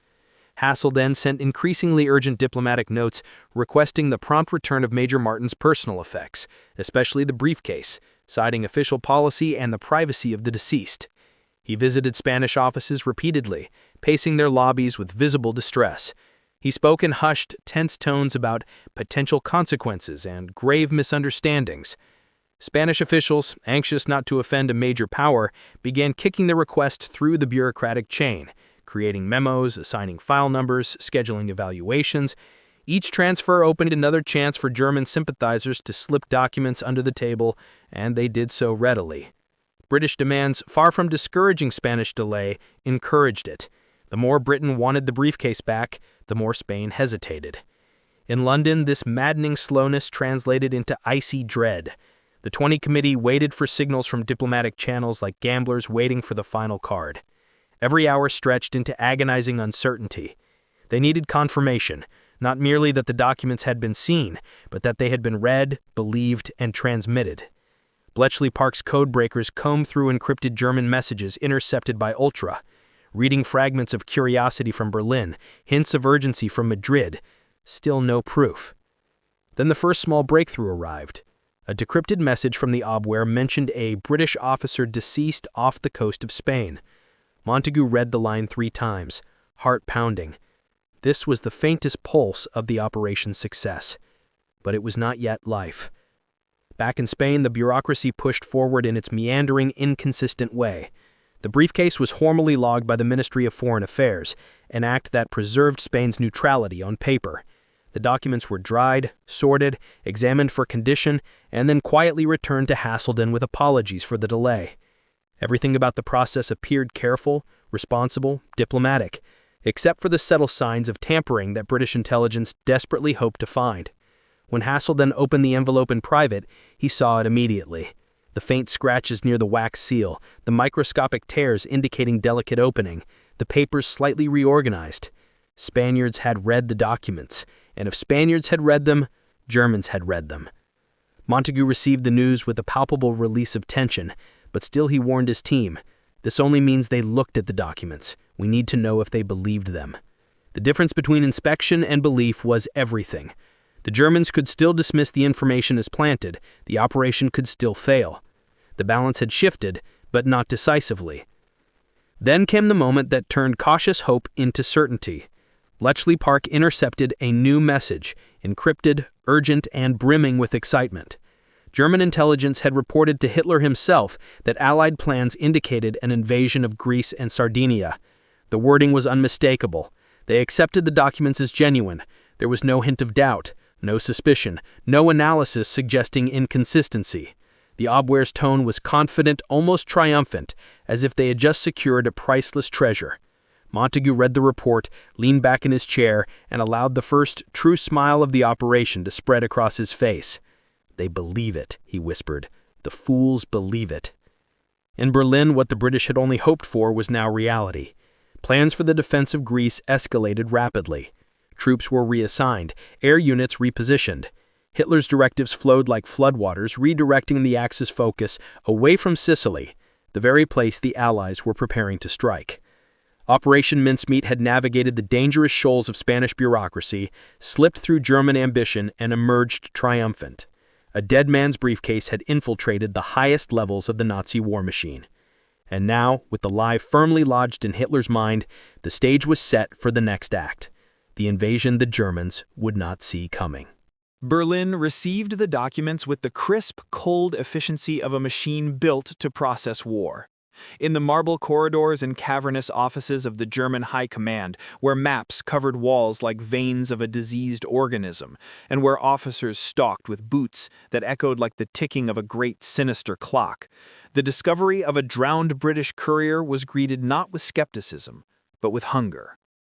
The Abwehr, battered by internal rivalries, desperate to redeem its standing and eager to impress Hitler, seized the briefcase like starving wolves tearing into fresh meat. What mattered most was not the content of the documents, but the idea that fate had delivered them something Britain never intended to lose. It felt like destiny. It felt like victory. And that feeling, so intoxicating, so immediate, dulled the instincts that might have saved them from deception. In the dimly lit analysis room of the OKW, Oberkommando der Wehrmacht, 3 German intelligence officers pored over the letters with meticulous attention. These were not amateurs. These were men trained to decipher nuance, to peel back layers of misdirection, to treat every detail as potential bait. Yet the documents before them possessed a convincing gravity born of authenticity. The water stains were exactly where they should be. The handwriting matched known samples. The tone was administrative, dry, unembellished, utterly British in its restrained, buttoned-down understatement. If anything, the mundanity of it made it seem even more genuine. Had the letters been overly dramatic, they might have raised suspicion. Instead, they sounded like real officers conveying real operational concerns. One of the senior analysts, Major Clemens von Rune, stood over the documents with a growing sense of triumph. He was known for his sharp instincts, his near-photographic memory, his ability to see through Allied trickery. Yet even he, confronted with such meticulously crafted evidence, felt the pull of belief. "The British are preparing an invasion of Greece," he said, tapping the page with a firm finger. "This confirms our earlier suspicions." Another officer nodded eagerly, scribbling notes that would later be delivered to the Führer. Everything aligned. Everything made sense. And in intelligence work, when things made sense, they were easily accepted. Elsewhere in Berlin, the report traveled upward through channels greased by excitement. Each officer who handled the file added his own layer of interpretation, each convinced he was presenting groundbreaking intelligence. The Abwehr needed a victory. It had been embarrassed too many times by Allied counterintelligence. Here was redemption, delivered by the sea. And as the file reached the desk of General Jodl and eventually General Keitel, its significance inflated like a balloon pumped by ambition. No one wanted to be the person who questioned the find. No one wanted to say, "Maybe this is a trick," when everyone else smelled opportunity. Bureaucracy rewarded agreement, not caution. By the afternoon of May 6th, the documents landed where they were always meant to: Adolf Hitler's desk. The Führer, physically diminished yet still wrapped in the aura of absolute authority, leaned over the papers with a fixation born of obsession. His worldview was rigid, his expectations shaped by his own flawed instincts. He believed the Balkans were strategically vital. Greece, Yugoslavia, the routes to the oil fields. Sicily? Too obvious, too conventional, too expected. The British would not strike where the Axis expected them. They would choose a point of weakness, of psychological importance. And here in his hands lay evidence supporting his own conviction. Nothing reinforces belief more powerfully than information that aligns with personal bias. He read the letter from General Nye twice, his eyes narrowing. He rapped the desk with his knuckles, calling his aides closer. "This confirms it. The Allies will strike at Greece, not Sicily." His voice was confident, almost delighted. The deception worked precisely because it mirrored his own logic. The chain between fiction and Hitler's mind clicked perfectly into place. From that moment, orders flew with the force of unquestionable authority. Entire divisions were instructed to reinforce Greece in the Peloponnese. Paratroopers were repositioned, naval units shifted their patrol routes, air squadrons were rerouted to cover the eastern Mediterranean. Hitler instructed Field Marshal von Rone to focus preparations on the Balkan front, not Sicily. Even Sardinia, once considered of secondary importance, received additional reinforcements. The Germans not only took the bait, they swallowed it whole and demanded more. The ripple effect spread quickly. In Italy, Mussolini's generals scrambled to respond to Berlin's sudden fixation on Greece. Communications buzzed with frantic energy. Supplies were redirected. German officers sent curt orders to their Italian counterparts, demanding readiness along the wrong coastline. The irony was staggering. The Axis was strengthening precisely the positions the Allies had no intention of attacking. The trap had sprung, silently, invisibly, perfectly. Yet even now, British intelligence needed confirmation from the most reliable source possible: German encrypted communications. And soon enough, Bletchley Park intercepted the messages they prayed for. The Enigma machine sang their secrets, and the codebreakers watched in disbelief as lines of German text revealed the unimaginable. Hitler had accepted Major Martin's deception as absolute truth. One intercepted message mentioned reinforced divisions in Greece. Another referenced increased defenses in Sardinia. A third indicated a belief that Sicily was unlikely as an invasion target. When Montague read the decrypted reports, he set the pages down slowly, stunned by the sheer completeness of the victory. The lie had not merely been accepted, it had become operational doctrine. "My God," he whispered, "they're moving entire armies because of him." A man who never lived was now steering the German war effort. A corpse had become a general. A fiction had reshaped reality. Berlin, without realizing it, had just guaranteed the success of Operation Husky, the Allied invasion of Sicily. Their troops would be waiting in the wrong place, facing the wrong direction, fighting the wrong battle. Operation Mincemeat had worked. The Germans were dancing to a dead man's tune. Even as the German High Command moved with fervent conviction, even as reinforcements poured into Greece and Sardinia, even as Berlin congratulated itself on intercepting a treasure trove of enemy secrets, the Allied intelligence apparatus remained suspended in a state of breathless tension. Operation Mincemeat, bold and brilliant as it was, had not yet crossed from daring plan to confirmed triumph.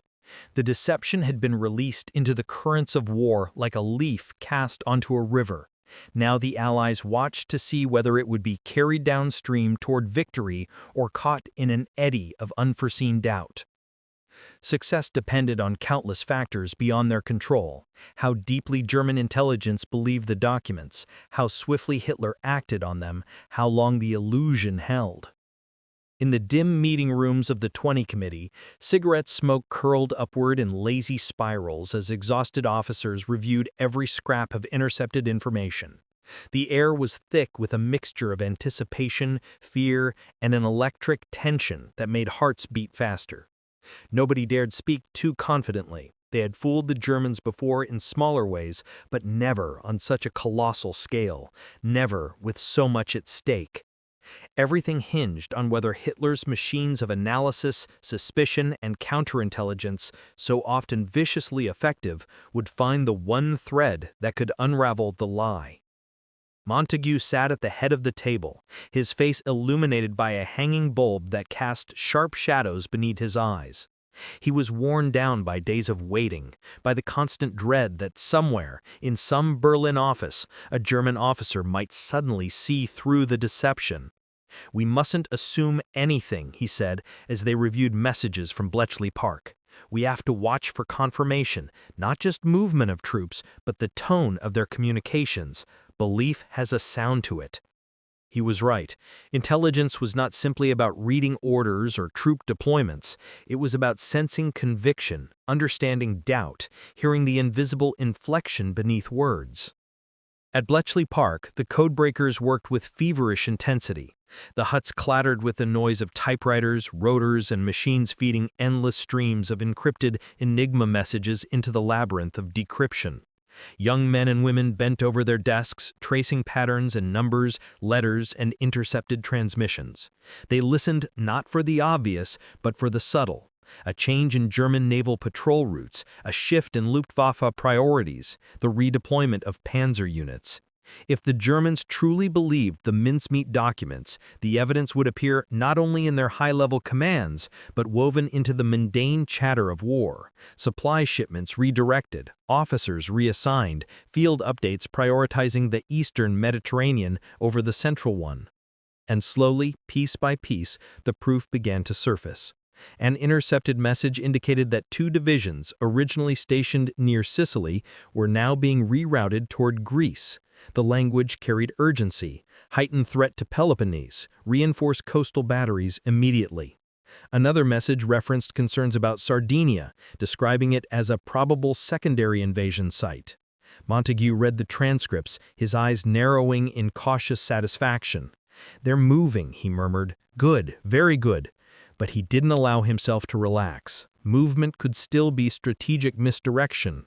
It was only when Berlin committed fully, when it crossed from adjustment to full-scale repositioning, that the deception would be confirmed. Days passed. The Allies waited.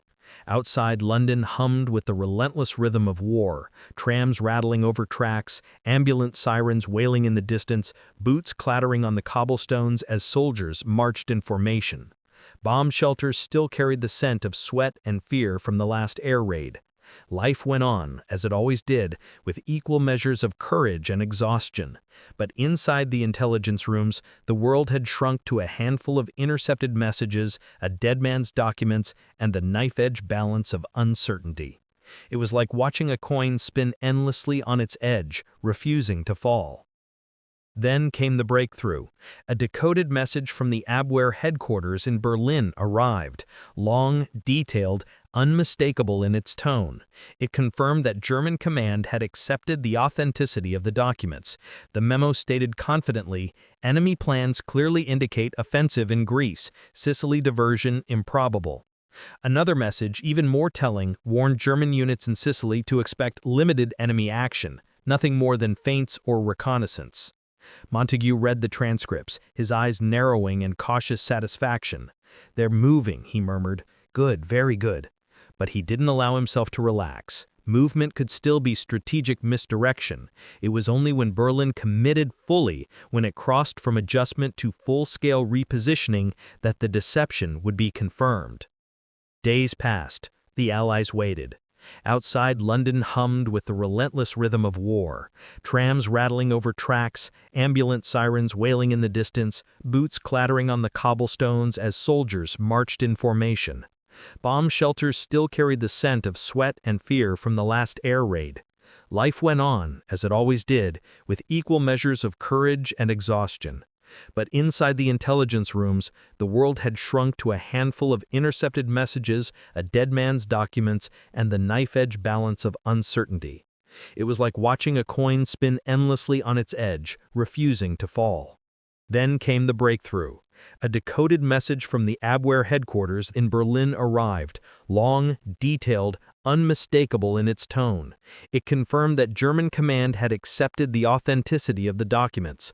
The memo stated confidently, "Enemy plans clearly indicate offensive in Greece, Sicily diversion improbable." Another message, even more telling, warned German units in Sicily to expect limited enemy action, nothing more than feints or reconnaissance. Montague exhaled slowly, his shoulders slumped, not in defeat, but in profound relief. "That's it," he said softly. "They've swallowed it whole." Around the table, tired officers exchanged glances that bordered on disbelief. They had gambled with the war's future, using a corpse as their playing piece, and they had won. But the tension did not completely fade, because belief was not static. A single suspicious officer in Berlin could still unravel everything. Doubt could still creep into the German command.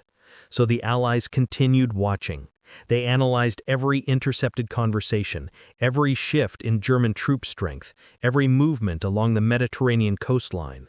They needed proof not merely that the Germans believed the deception, but that they were acting upon it in a way that would materially weaken Sicily. And that proof came in the form of German logistics. Trucks, trains, aircraft. Enigma messages revealed them rerouted in massive numbers to Greece. Supply depots were established, bunkers reinforced. Luftwaffe squadrons were reassigned. General Alexander, commander of Allied forces preparing for Operation Husky, was briefed on the developments. The briefing officer read the reports aloud, his voice wavering with awe. German reconnaissance patrols had decreased around Sicily, security on the island had grown lax, key defensive units had been relocated north or east. Alexander sat back in his chair, fingers steepled. "Well, it seems Major Martin has cleared the way for us." The room erupted in faint laughter, though no one missed the gravity behind the humor. A dead man had become one of the most consequential intelligence officers in military history. As the final confirmations came in, a strange mixture of triumph and melancholy washed over the 20 committee. They had succeeded, but success meant something hauntingly human. Glyndor Michael, a man forgotten in life, had become a hero in death. His body, transformed into a tool of war, had shifted the decisions of dictators and generals. The weight of that irony lingered in Montague's heart. He whispered once, almost to himself, "May he rest now, having saved so many who still breathe." Allied intelligence held its breath one last time, and then, with a final intercept confirming Hitler's belief that Sicily was a feint, the breath released. The deception had matured into reality. Operation Mincemeat had not merely succeeded, it had reshaped the battlefield before a single Allied soldier set foot on Sicilian soil. Now the Allies would step into the space carved out by a lie born of desperation, crafted with genius, delivered by a man who never lived as the identity he carried. The invasion was coming. The Germans would be facing the wrong direction when it arrived. In the early hours of July 10, 1943, the Mediterranean did not roar with the fury of war. It whispered. The sea lay calm beneath a velvet black sky, disturbed only by the silhouettes of ships, hundreds of them gliding like phantoms across the water. The Allied invasion force, the largest amphibious operation to date, stretched across the horizon in waves of steel and determination. Warships, troop carriers, landing craft, supply vessels, an armada so vast it seemed to bend the night itself. Men aboard the ship stood quietly, helmets strapped tight, rifles slung over shoulders, listening to the low hum of engines and the distant roll of surf against the Sicilian coast. In the darkness, some prayed, some cursed, some gripped rosaries or lucky coins. All of them waited for the command that would hurl them into history. But this night, this moment, was profoundly different from what it should have been. The soldiers preparing to storm Sicily had every right to expect brutal resistance, for the island was strategically vital, and the Germans were masters of defense. Yet thanks to a dead man who washed ashore in Spain months earlier, the Axis forces were not here in their full strength. Division commanders who should have been in Sicily were instead repositioned in Greece. Armored units that ought to have been waiting behind the beaches were scattered in the Balkans. Luftwaffe squadrons that should have dominated the skies above the incoming fleet had been diverted to the eastern Mediterranean. Even coastal artillery emplacements had been left undermanned. The invasion force now pressing silently toward shore was about to strike an island robbed of its sharpest teeth by a briefcase full of lies. At 2:45 a.m., the invasion began. Allied naval guns thundered, tearing open the night. The silence shattered into explosions, shockwaves rippling outward as shells slammed into coastal defenses. The beachheads, Gela, Licata, Pachino, lit briefly with flashes of orange and white, echoing across the waves like distant lightning. Landing craft surged forward, their engines growling, their metal hulls slamming into the surf. Soldiers leapt into waist-deep water, splashing towards sand that no longer belonged to Italy, but had not yet been claimed by the Allies either. General Patton's American 7th Army landed on the southwestern beaches, while General Montgomery's British 8th Army stormed the southeast. The coordination was immense, tens of thousands of men, hundreds of tanks and artillery pieces, dozens of air squadrons. By every measure, the invasion should have been one of the bloodiest undertakings in the war. Sicily's terrain favored defense, steep cliffs, winding roads, dense mountain villages perfect for ambush. German and Italian defenders, had they been fully present and prepared, could have turned the beaches into killing grounds. But the Germans were not ready. They weren't even looking. Reports filtered in from the first waves of Allied troops, astonished reports, incredulous reports. Resistance was scattered, disorganized. Some beachheads had Italian defenders firing sporadically with antiquated rifles. Other beachheads were shockingly undefended.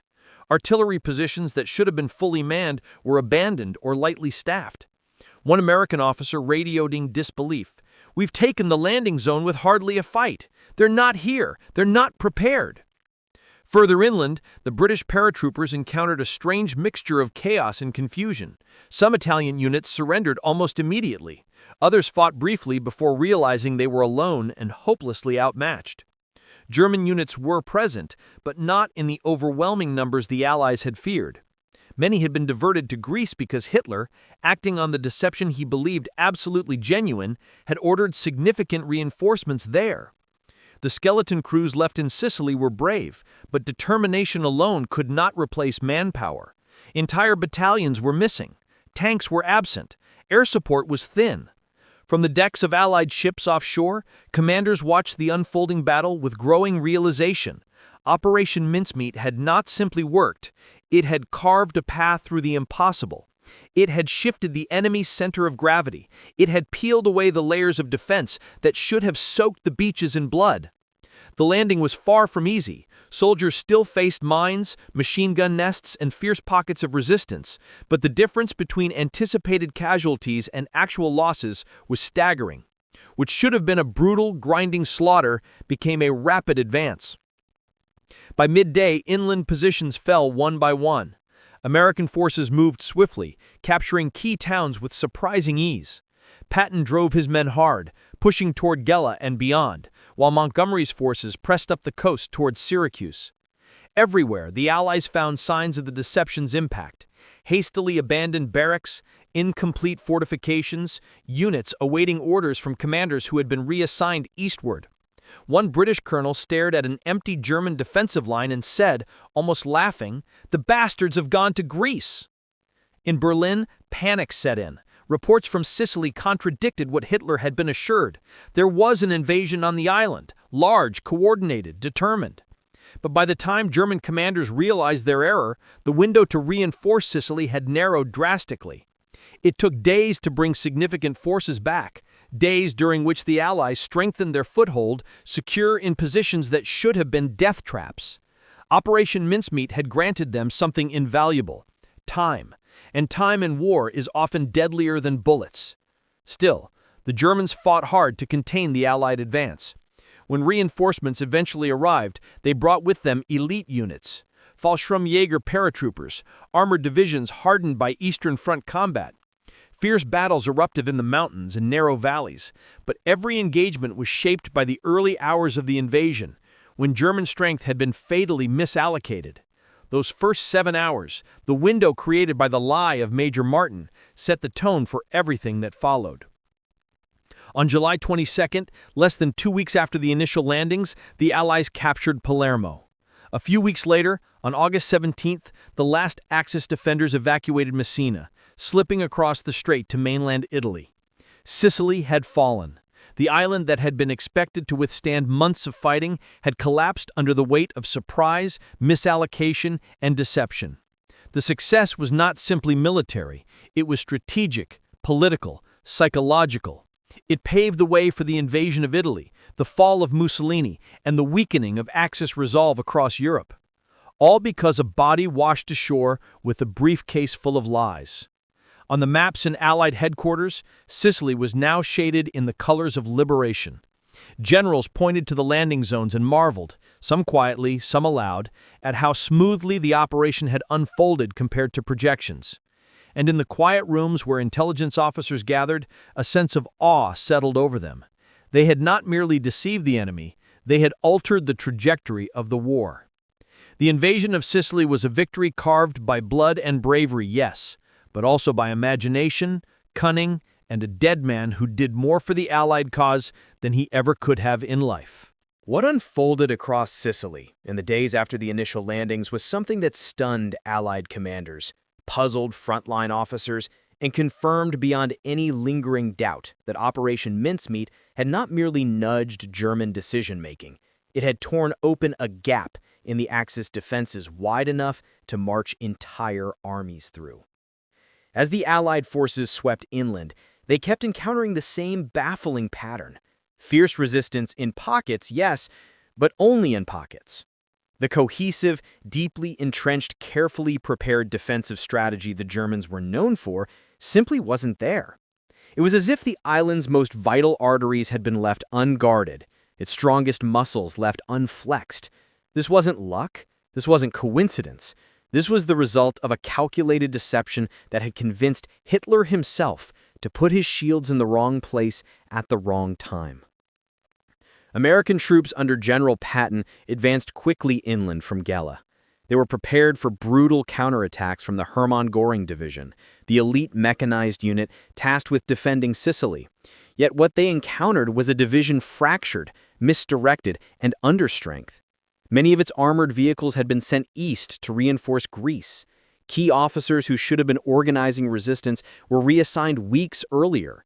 Supply lines that should have been operating at full capacity were thin, scattered, or confusingly redirected.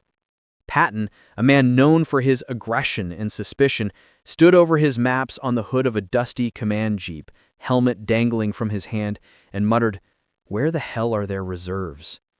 His intelligence officers, flipping through intercepted reports and battlefield assessments, could only shrug. None of them realized at that moment that the answer lay not on the map, but on a quiet beach in Spain where Major William Martin had washed ashore months before. British forces under Montgomery experienced the same surreal pattern. They expected fierce, organized resistance along the coastal roads north of Syracuse, where cliffs and narrow passes provided perfect defensive positions. Instead, they found crumbling Italian units with little coordination, German officers frustrated by missing reinforcements, and artillery emplacements that had been left without sufficient ammunition. At one fortified ridge, British troops found sandbags stacked hastily, anti-aircraft guns pointed incorrectly, and abandoned observation posts. A captain remarked, "This feels like walking into a play where half the actors didn't show up." The truth was even stranger. The actors had shown up, but on the wrong stage. Hitler's orders, fueled by the false documents found on Major Martin, had sent vital units to Greece, Sardinia, and the Balkans. Some divisions were still en route when Sicily was invaded. Others arrived at their new positions only to find themselves guarding against an attack that would never come. Meanwhile, Sicily, a place of immense strategic importance, was left to do what it could with what little remained. In the town of Nishimi, an American advance reconnaissance group intercepted radio transmissions between Italian officers, lamenting the redeployment of their German counterparts. "The Germans left us exposed. We were told the Allies were attacking in Greece." Another voice cut in angrily, "We are being sacrificed for a mistake." But it wasn't a mistake. It was a masterpiece of deception playing out in real time. Everywhere, dotted across Sicily, were signs of this misallocation. Abandoned supply dumps, fuel stockpiles never delivered, fortifications only half completed, defensive trenches dug but never manned, anti-tank guns pointing toward beaches Allied troops never landed on. The very landscape seemed to echo the consequences of Hitler's misguided decisions. Perhaps the most telling example was discovered near the Strait of Messina, where Allied scouts found a fortified cliffside bunker designed to repel large-scale amphibious assault. It was a formidable position, reinforced concrete, overlapping fields of fire, communication lines carved deep into rock. It could have held off an entire battalion for hours, but when the British arrived, they found only a skeleton crew. The commanding officer had been reassigned north to Greece just days before the landing. His replacement neither had the manpower nor the preparation time to occupy the position properly. Inside the bunker, lying atop a table scattered with maps, was an unopened dispatch from a German field marshal referencing Greece as the primary invasion target. It was as if the bunker had been built to withstand a storm that never came. Even the Luftwaffe's presence told the same story. Allied pilots, expecting swarms of German fighters over Sicily, found the sky strangely sparse. Squadrons that should have defended the island were instead positioned in the Aegean, running reconnaissance missions over Greek waters, flying patrols over empty beaches, waiting for an invasion force that was already hundreds of miles away. One RAF pilot returning from a bombing run over Catania remarked in disbelief, "It's like they've left the back door open." In London, intelligence officers received daily reports from the front with incredulous satisfaction. Each new dispatch told the same tale: breaches where there should have been barricades, disorganization where there should have been discipline, hesitation where there should have been resistance. Montague and Cholmondeley read these reports silently, their expressions a mixture of pride and astonishment. They had expected success, but not this level of strategic collapse. Mincemeat had not simply misled the Germans, it had hollowed out their defenses. Inside Berlin, the reaction was stark. Confusion, anger, and disbelief ricocheted through the German high command. How had the Allies managed such a massive invasion so effectively? How had they slipped past German expectations? Hitler's fury was volcanic. He demanded explanations, scapegoats, answers that never came. His generals scrambled to justify their earlier assessments, citing the evidence found on the drowned British courier.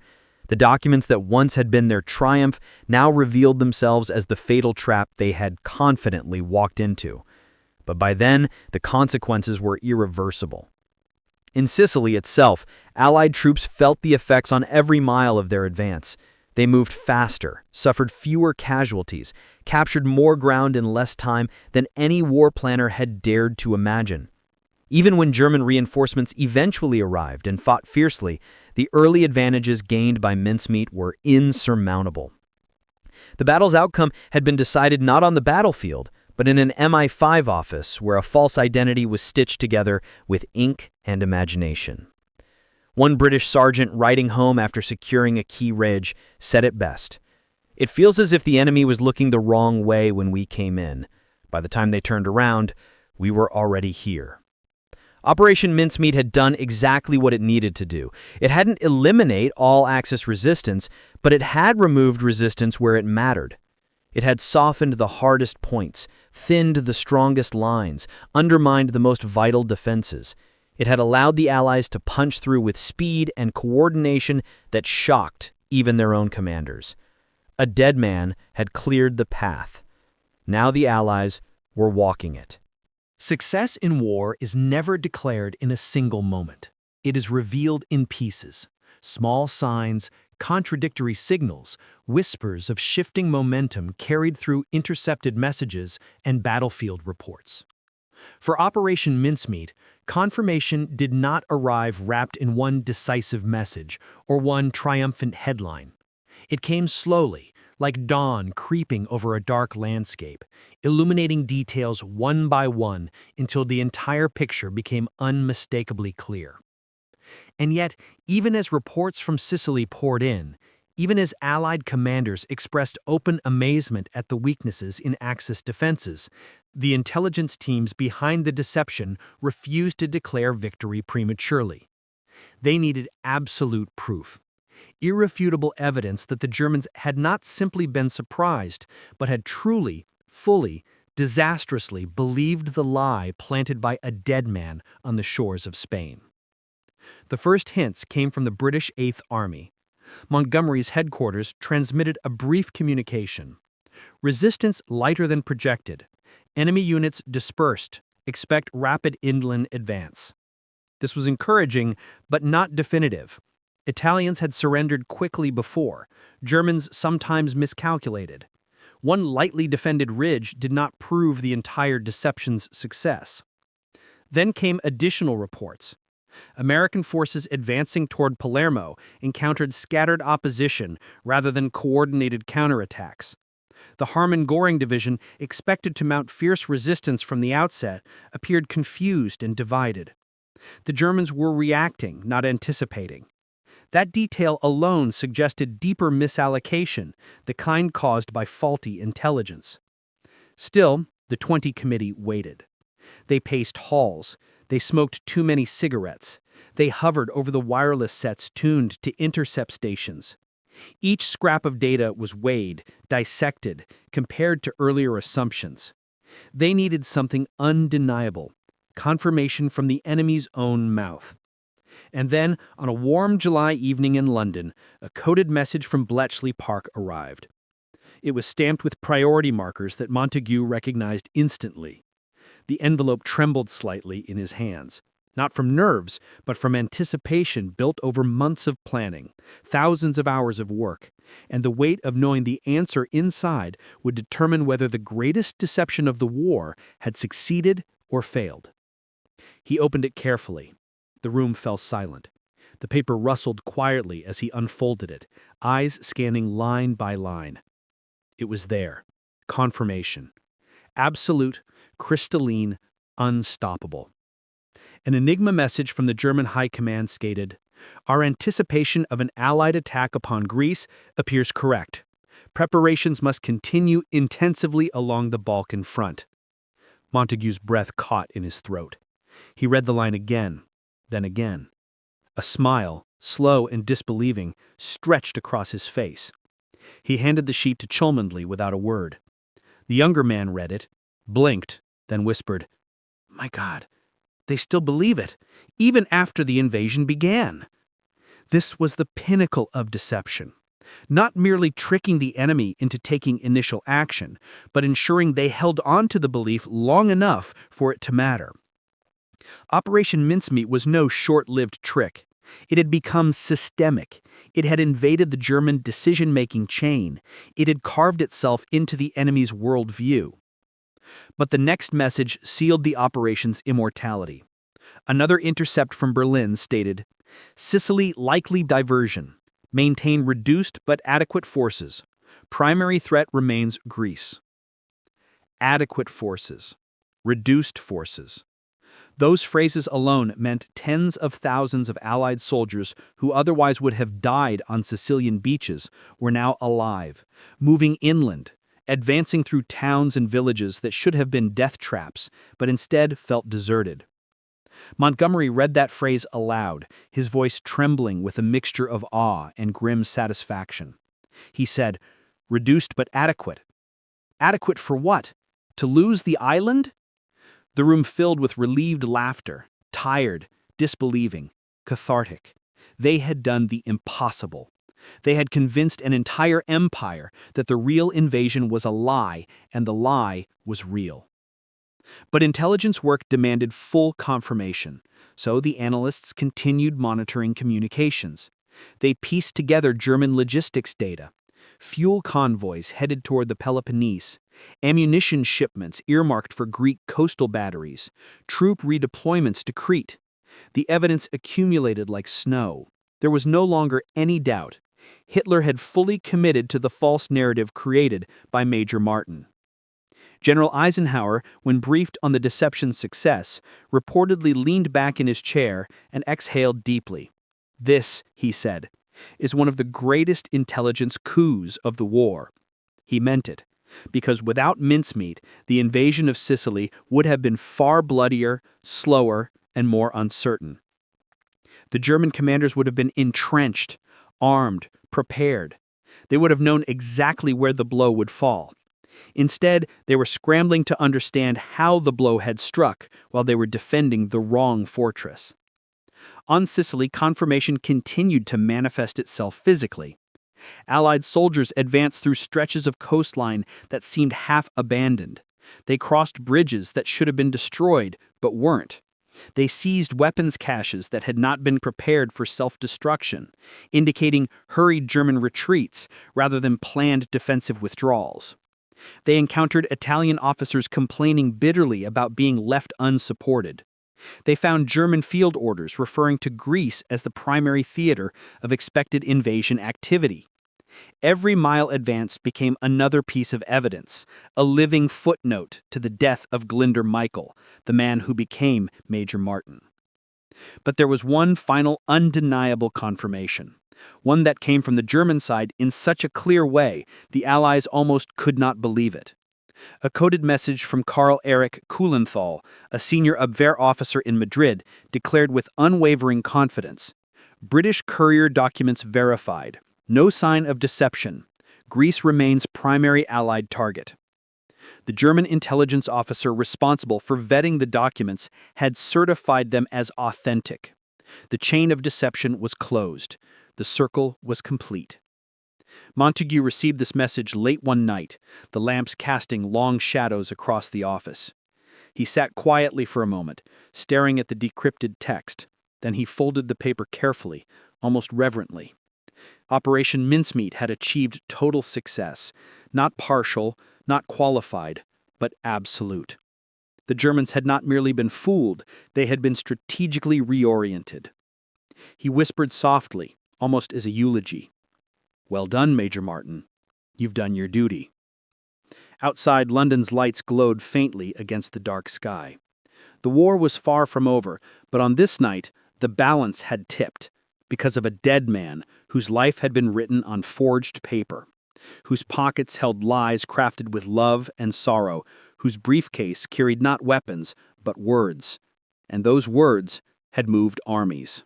News of the Allied breakthrough in Sicily reached Hitler not through panicked shouting or urgent telegrams, but through an ordinary briefing, one of the many he sat through in the suffocating, bunker-like atmosphere of the Wolfschans. The air was stale, thick with cigarette smoke and the scent of sweat trapped in wool uniforms. Aides stood stiffly along the walls, their eyes darting between maps, documents, and the Führer's face, as though searching for subtle signals that might warn them when the storm was coming. Hitler sat hunched forward in his chair, one hand pressed against his temple, the other tapping impatiently on the edge of the table, while an operations officer read aloud the latest field report from southern Italy. Sicily had not merely been invaded, it was falling apart, rapidly. The officer's voice faltered as he reached the part describing the Allied advance inland, how fast it was happening, how disorganized the Italian resistance had been, how German reinforcements were still scrambling from Greece, Sardinia, and the Aegean, how the beachheads had been taken with shocking ease.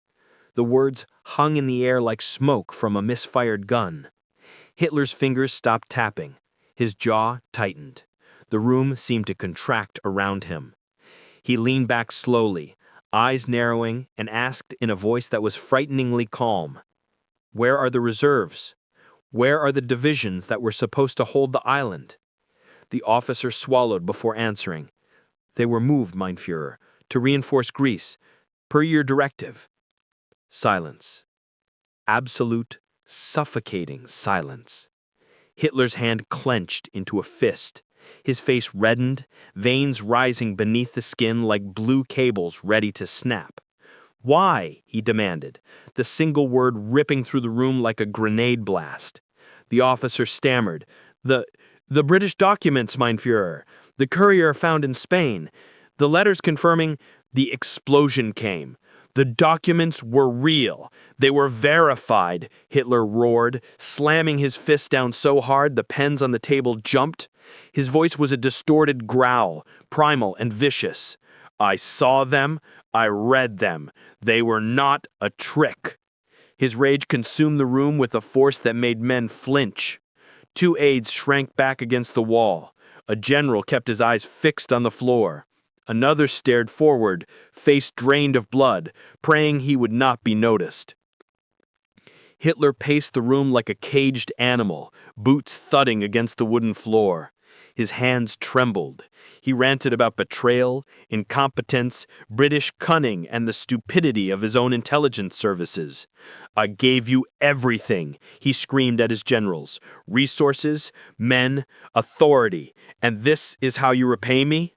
You let the English deceive you like children." His voice cracked with fury and humiliation. The humiliation cut deeper than any military failure. In Hitler's mind, deception was a weapon for the weak. To realize he had been deceived so completely was intolerable. He turned on Admiral Canaris, head of the Abwehr, with eyes that burned with accusation. "You assured me the documents were genuine," he hissed. Canaris, ever composed, inclined his head and replied carefully, "All indicators suggested authenticity, mein Führer. The details..." He cut him off with a shriek. "Details? Details? They crafted a corpse and made fools of us all." He slammed his palm down against the table. "A dead man outwitted the Third Reich." The room froze. No one dared breathe. Canaris remained silent, understanding that any further response would be suicidal. The Abwehr chief knew the cost of Hitler's humiliation. He could feel the noose tightening around his organization. And he was right. In the weeks that followed, Hitler would dismantle the Abwehr piece by piece, blaming them for a disaster that had been born from his own misguided confidence. But inside the room, the rage continued. Hitler ranted about British trickery, calling Churchill a devil, MI5 a nest of serpents, and the entire British war machine masters of deceit. The irony, had anyone dared voice it, was that espionage and deception were fields Hitler believed himself a master of. He had long prided himself on being unpredictable, cunning, psychologically superior. To be undone by a corpse, a literal dead man, was a humiliation beyond measure. His fury spiraled into paranoia. He began questioning every report on his desk, accusing his generals of feeding him doctored intelligence, insisting that British spies were everywhere. "Nothing is real. Everything must be verified. Everything." Yet it was precisely this instinct, this fear of being caught off guard, that made Major Martin's briefcase so convincing. The British had played him like a violin, and he could not bear the tune. The outburst lasted nearly an hour. By the end, Hitler was breathing hard, sweat glistening on his forehead, his hair disheveled from the force of his movements. He slumped into his chair, shaking with a mixture of fury and exhaustion. "Find the man responsible," he muttered darkly. "Find whoever certified those documents. There will be consequences." No one dared point out that he was the one most adamant about their authenticity. No one dared remind him that he had praised the find as a triumph. Outside the conference room, officers exchanged knowing looks. They understood the magnitude of the disaster. They understood that the British had not merely fooled them, they had surgically altered the direction of the war. And they understood the danger of standing anywhere near Hitler's wrath as he processed this realization. But back in London, in dimly lit rooms beneath Whitehall, the 20th Committee received reports of Hitler's eruption with a mix of astonishment and satisfaction. Intelligence operatives relayed word that the Führer was furious beyond reason, directing his anger not at the Allies, but at his own intelligence apparatus. Montague read the report with a quiet, almost reverent calm. He did not celebrate, he did not gloat. He simply closed the folder and whispered, he believed it to the end. Because that was the true measure of Mincemeat's success. Not that Hitler was tricked, but that he could not bring himself to believe he had been tricked. Even after Sicily was lost, even after the truth was obvious, even after the Allied armies marched through the island with speed and precision he never anticipated. His rage was proof of his certainty. His certainty was proof of their triumph. And as he shattered trust within his own intelligence services, the ripples of Operation Mincemeat continued spreading through the German High Command, weakening it from the inside, unraveling coordination, planting seeds of doubt and fear that would haunt them until the end of the war. All because one dead man, carrying one briefcase, told one lie that Hitler desperately wanted to believe. The triumph of Operation Mincemeat did not explode into public celebration. There were no banners, no parades, no medals pinned to chests in front of cheering crowds.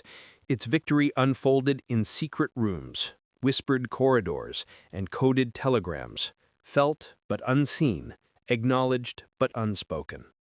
After all, it was a triumph built on deception, on the quiet manipulation of an enemy's mind. Victories like that live in the shadows, where the brightest successes often masquerade as ghostly echoes. But in those shadows, the consequences were enormous, stretching far beyond Sicily's dusty hills and coastal towns.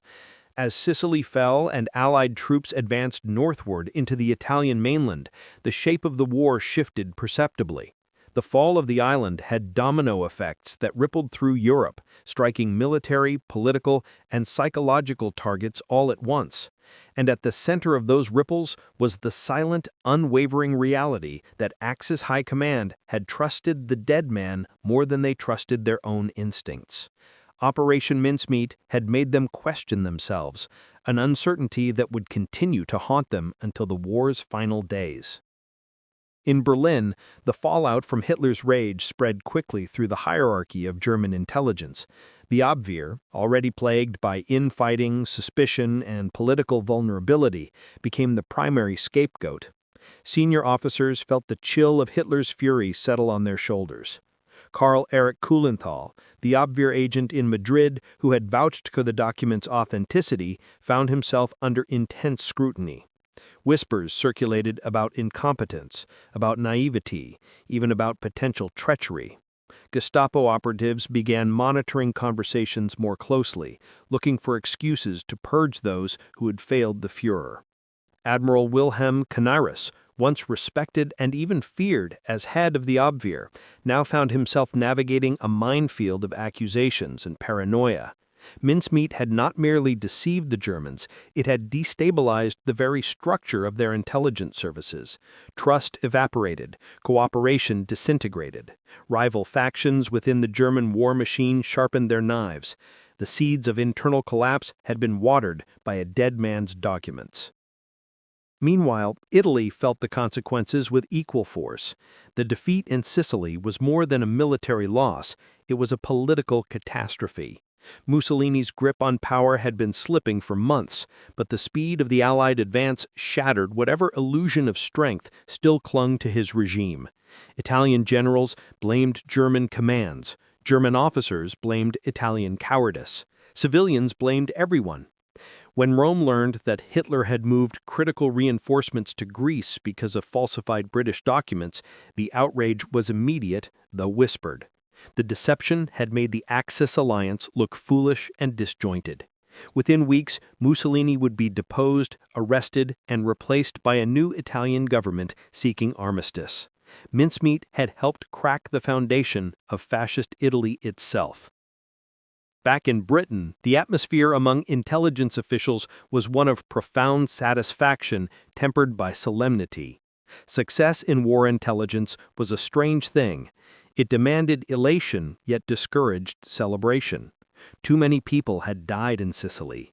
Too many battles still raged across Europe. Too many families waited for news from distant fronts. And in a dim office beneath Whitehall, where the walls were lined with maps and cigarette smoke clung to the lampshades, two men quietly acknowledged the magnitude of what they had achieved. Ewen Montagu and Charles Chumildy sat in the same conference room where months earlier they had conceived the idea that became Operation Mincemeat. The room looked different now, less chaotic, less frantic, but the weight of their success lingered in the silence between them. Montagu held a folder of reports in his lap, flipping through intercepted German messages, casualty estimates, and strategic assessments. "It's all here," he murmured. "Everything we hoped for, everything we needed." Chumildy leaned back in his chair, his eyes tired but bright with accomplishment. "It worked," he said simply. "Better than we ever imagined." Yet neither man spoke of celebration. Instead, their thoughts drifted to the body that had made it all possible, the man who never lived under the name Major William Martin. Glindworm Michael, a forgotten soul from the margins of society, who in death had become one of the war's most consequential figures. Montagu, moved by a sense of responsibility, ensured that Michael's identity remained protected. He would be honored as Major Martin. His grave maintained with dignity, his contribution buried beneath layers of secrecy. Britain would not know of him for decades, but in the shadows, among the few who understood the true story, he was remembered with reverence. In Spain, the aftermath took on its own strange texture. The fishermen of Huelva, who had discovered the body, never knew the magnitude of what they had found. They spoke occasionally of the drowned British officer, of the briefcase that stirred so much foreign interest, but they were unaware that their small coastal town had become a pivotal point in the course of global history. Spanish officials who had cooperated, whether intentionally or by curiosity, found themselves drawn deeper into the murky waters of international espionage. Some basked in quiet pride, others feared retribution. But the world soon moved on, leaving Huelva to its sleepy rhythms. And in Germany, suspicion hardened into institutional paranoia. The failure in Sicily was dissected obsessively, yet no matter how deeply they probed, the Germans could not find the flaw, because the flaw was not in their procedures, but in their assumptions. Operation Mincemeat had weaponized their own biases against them. It had given them exactly what they wanted to see, confirmation of their strategic convictions, and in doing so, it had caused a fundamental rupture in the German command structure, one that could never fully heal. As the Allies pushed into mainland Italy, the impact of Mincemeat echoed along every road, every mountain pass, every defensive line. Troops encountered weakened resistance, hurried fortifications, divided command. The German withdrawal was more chaotic than it might have been. Every mile gained carried the unseen fingerprints of the deception. But in the shadows, there also held something else, something more personal, more human. The quiet understanding that victory had come at the cost of a life that had not been given willingly, yet had meant more in death than in existence. Glyndwr Michael's stolen identity had saved thousands.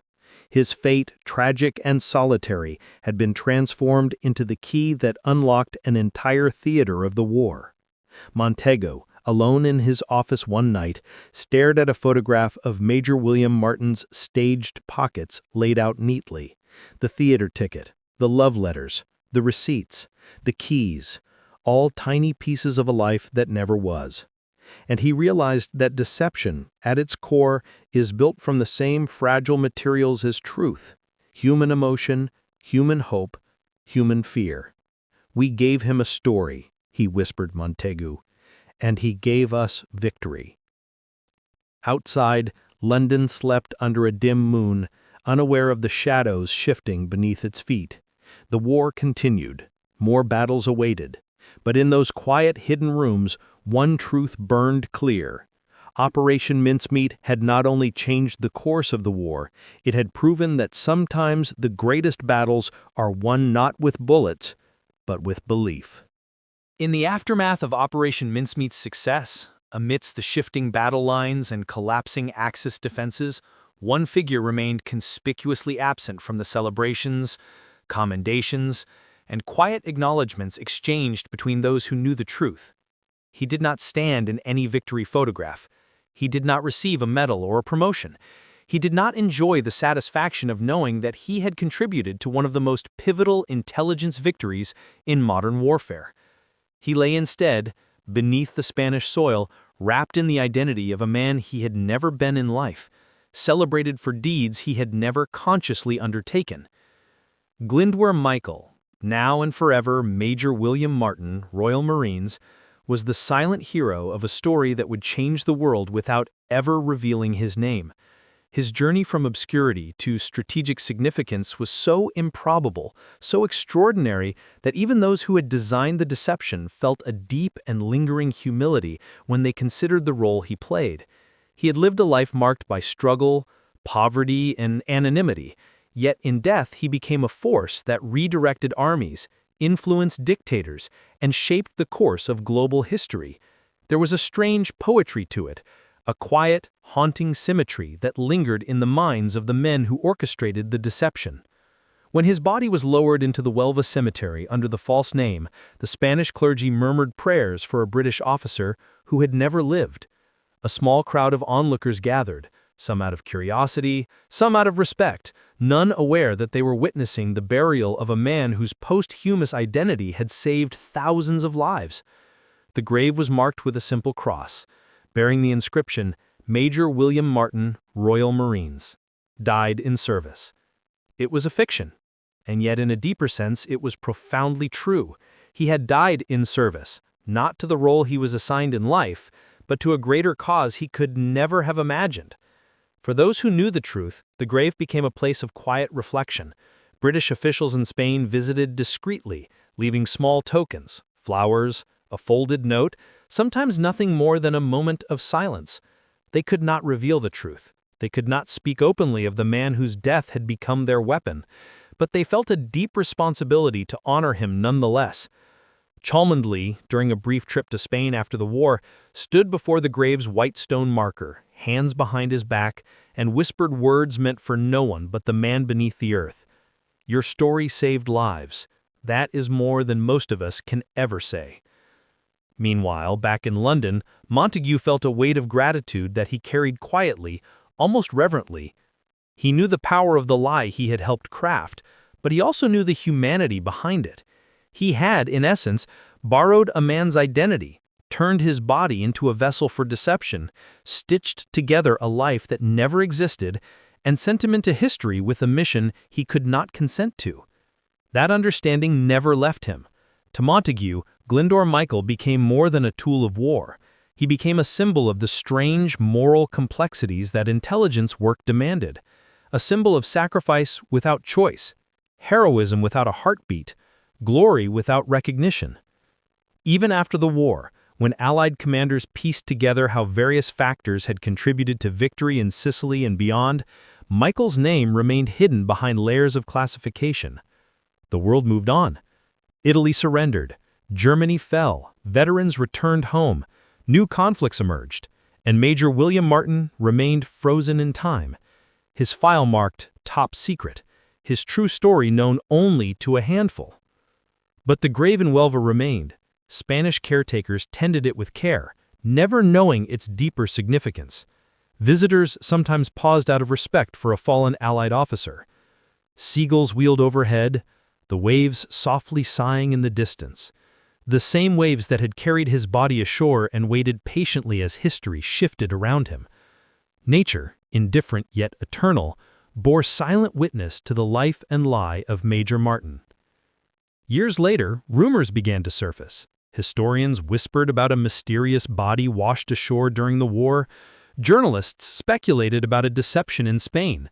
Files were hinted at, records quietly declassified. But the full truth took decades to emerge, and by the time the world learned the name Glyndwr Michael, the people who had known him in life were long gone. And yet, when the truth did come out, it brought with it a wave of awe and melancholy. Here was a man who had been forgotten in life, remembered only by the shadows after death, yet whose name echoed across continents once the secret was unveiled. His heroism did not fit traditional molds. He never raised a weapon. He never wore the uniform he was buried in. He never made a tactical decision or stood on a battlefield. And yet he changed the outcome of battle. He altered the geography of the war. He rescued thousands who would have died on Sicilian beaches riddled with bunkers that never held German soldiers. He played a role in toppling Mussolini. He shifted Hitler's gaze, skewed his strategies, misled his generals. He forced the enemy into confusion and self-destruction. That was his legacy, silent, invisible, enormous. One British officer reflecting on the success of the deception said decades later, "If a man's worth is measured by the lives he saves, then Glyndwr Michael was one of the greatest heroes of the war." Another remarked, "He never knew what he would become, but history will never forget him again." The silent hero of Operation Mincemeat did not walk among the living, and yet his presence could be felt in every Allied success that followed, not as a ghost, but as the quiet force behind a turning point in history. A man who, through tragedy, became a legend, not by speaking, but by being spoken for, not by choices made, but by choices made about him. And in this strange, dark, beautiful irony lies the essence of mincemeat itself. The greatest deception of the war was delivered by a man who had nothing, became nothing, and then became everything. In the years following the war, Operation Mincemeat slipped into the fog of classified history, known intimately by only a handful of intelligence officers, whispered about by a few who suspected something strange had happened in Spain, but officially sealed away in dusty government archives. The world moved on, rebuilding itself from ashes, piecing together economies, healing the wounds left by 6 years of global conflict.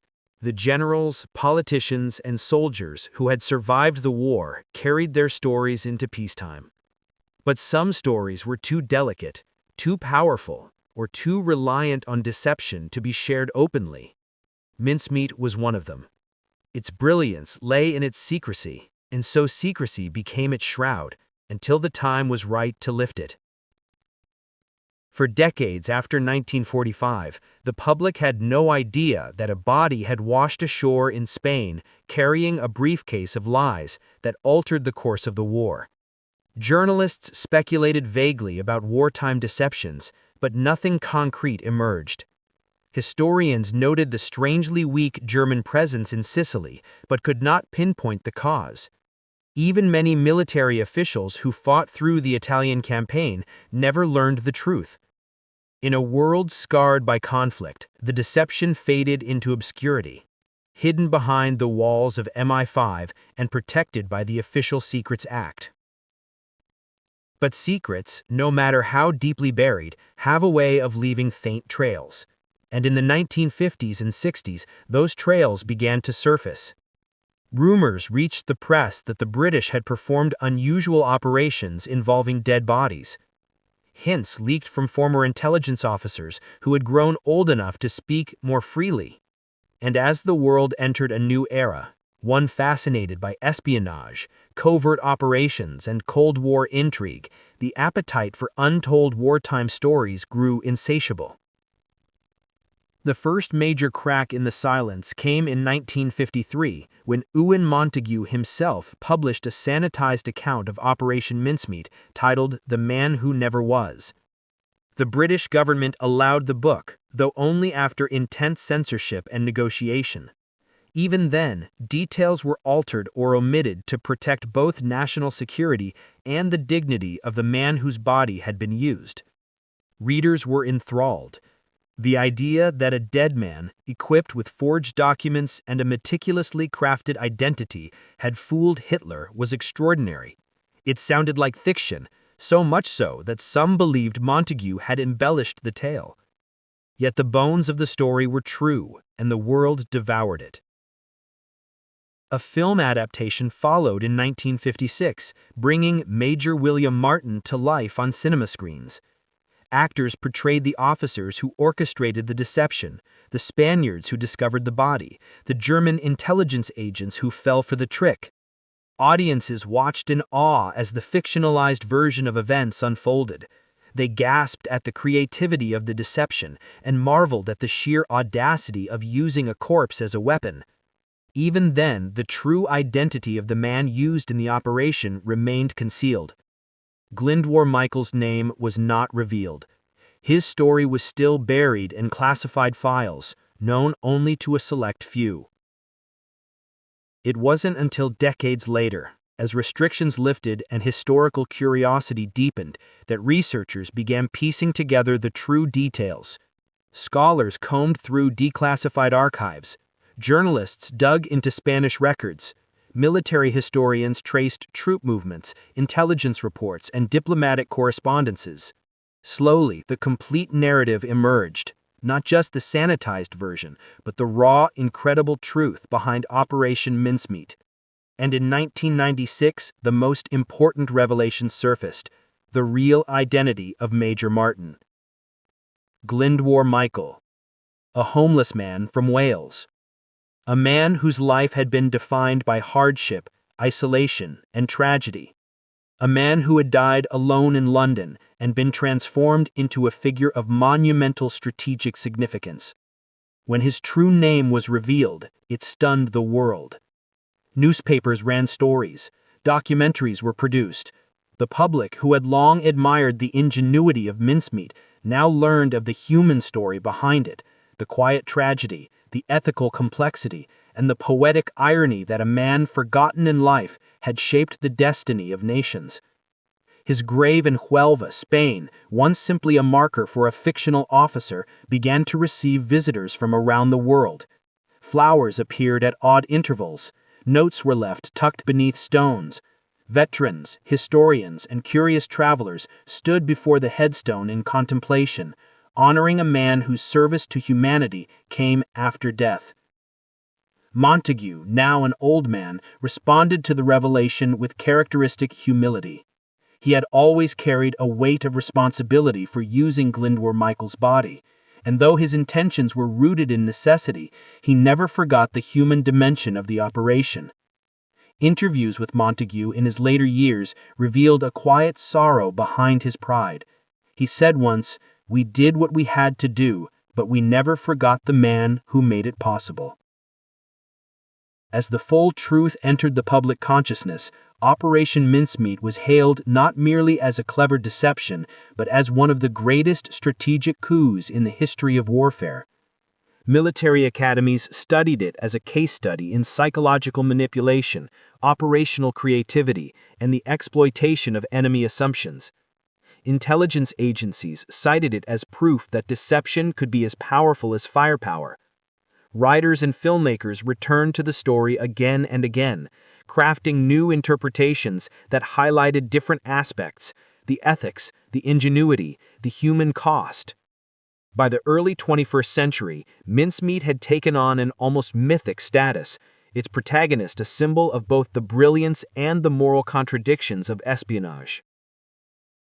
Yet, as books were written, films produced, and lectures given, one truth remained clear. Operation Mincemeat succeeded because it touched the deepest currents of human belief. It succeeded because it exploited the biases, fears, and assumptions of a tyrant. It succeeded because truth and lies, in the right hands, could become indistinguishable.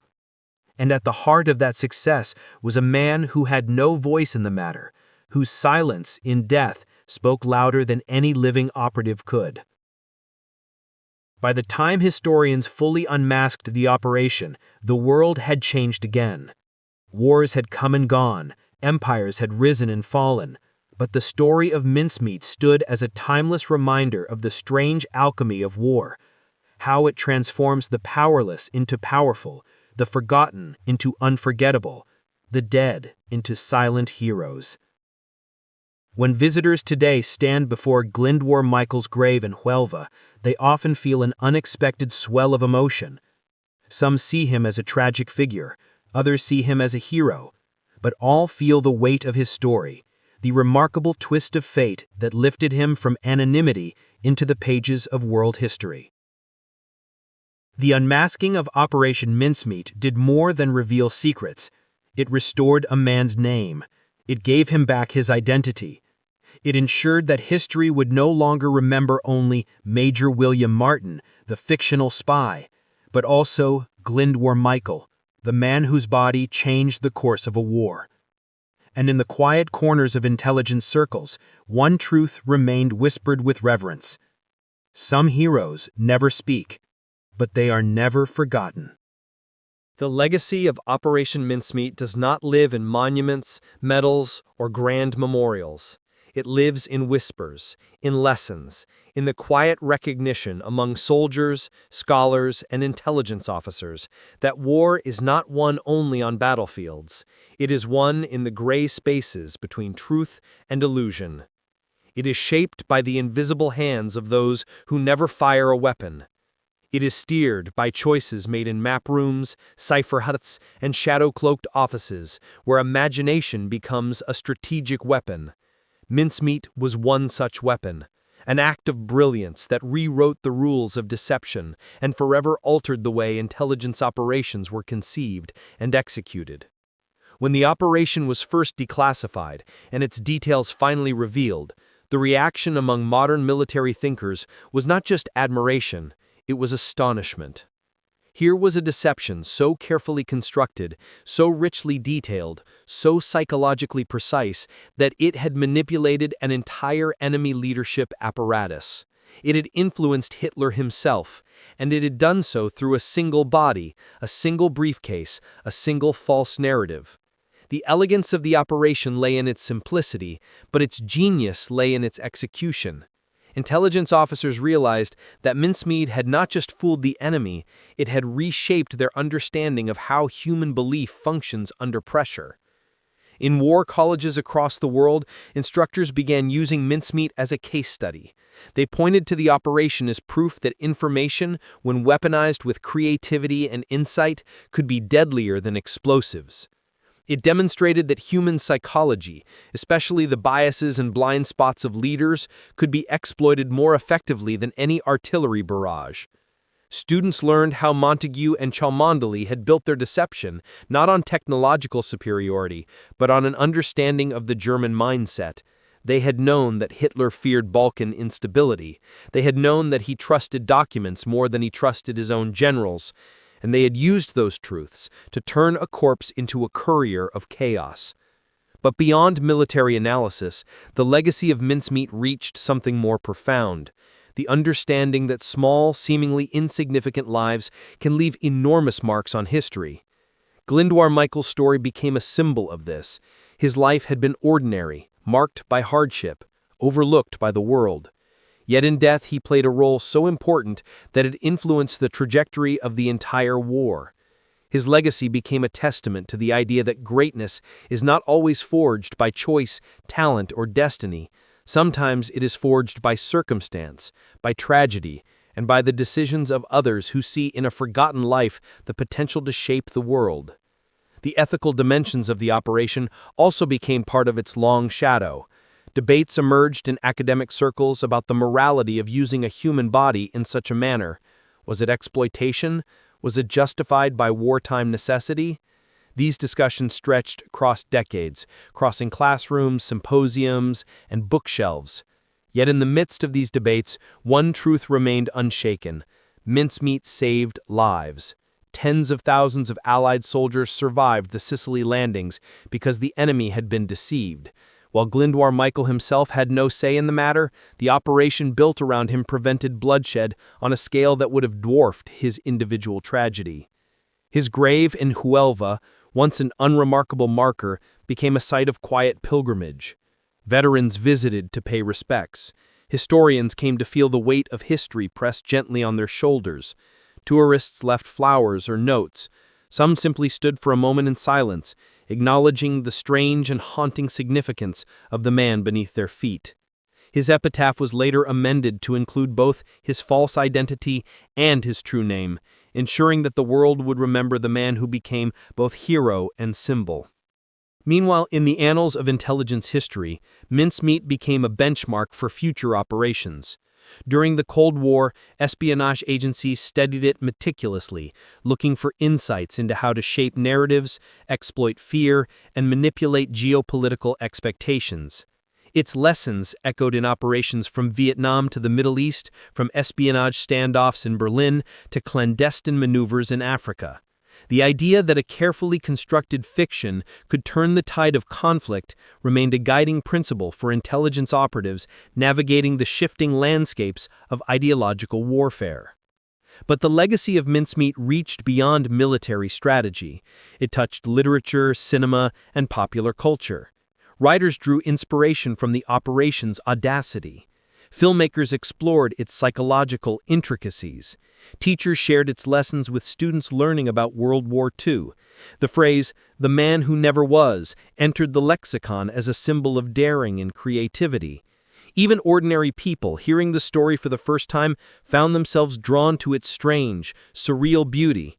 The notion that a story could outfight an army, that a lie could save thousands, that a forgotten man could become immortal without ever knowing it. In the intelligence community, where shadows form the backdrop of every action and secrecy forms the boundary of every conversation, mincemeat became a legend, whispered in training programs and quiet debriefing rooms. Recruits were told, "If you ever doubt whether a single action can change the world, remember the man who washed ashore in Spain." For MI5 and MI6, the operation stands as one of their proudest achievements, a demonstration that British cunning at its finest could manipulate even the most paranoid enemy. Its success reshaped internal doctrine, encouraging boldness, creativity, and the willingness to explore unconventional means of influencing the battlefield. The operation remains a reminder that the human mind, fragile, biased, hungry for patterns, is both an incredible weapon and an extraordinary vulnerability. And yet, at its core, mincemeat's legacy is not about intelligence tactics or troop movements or Hitler's raging miscalculations. It is about something more timeless, the power of human imagination. Montague and Cholmondeley crafted not just a plan, but a story, a life, a world.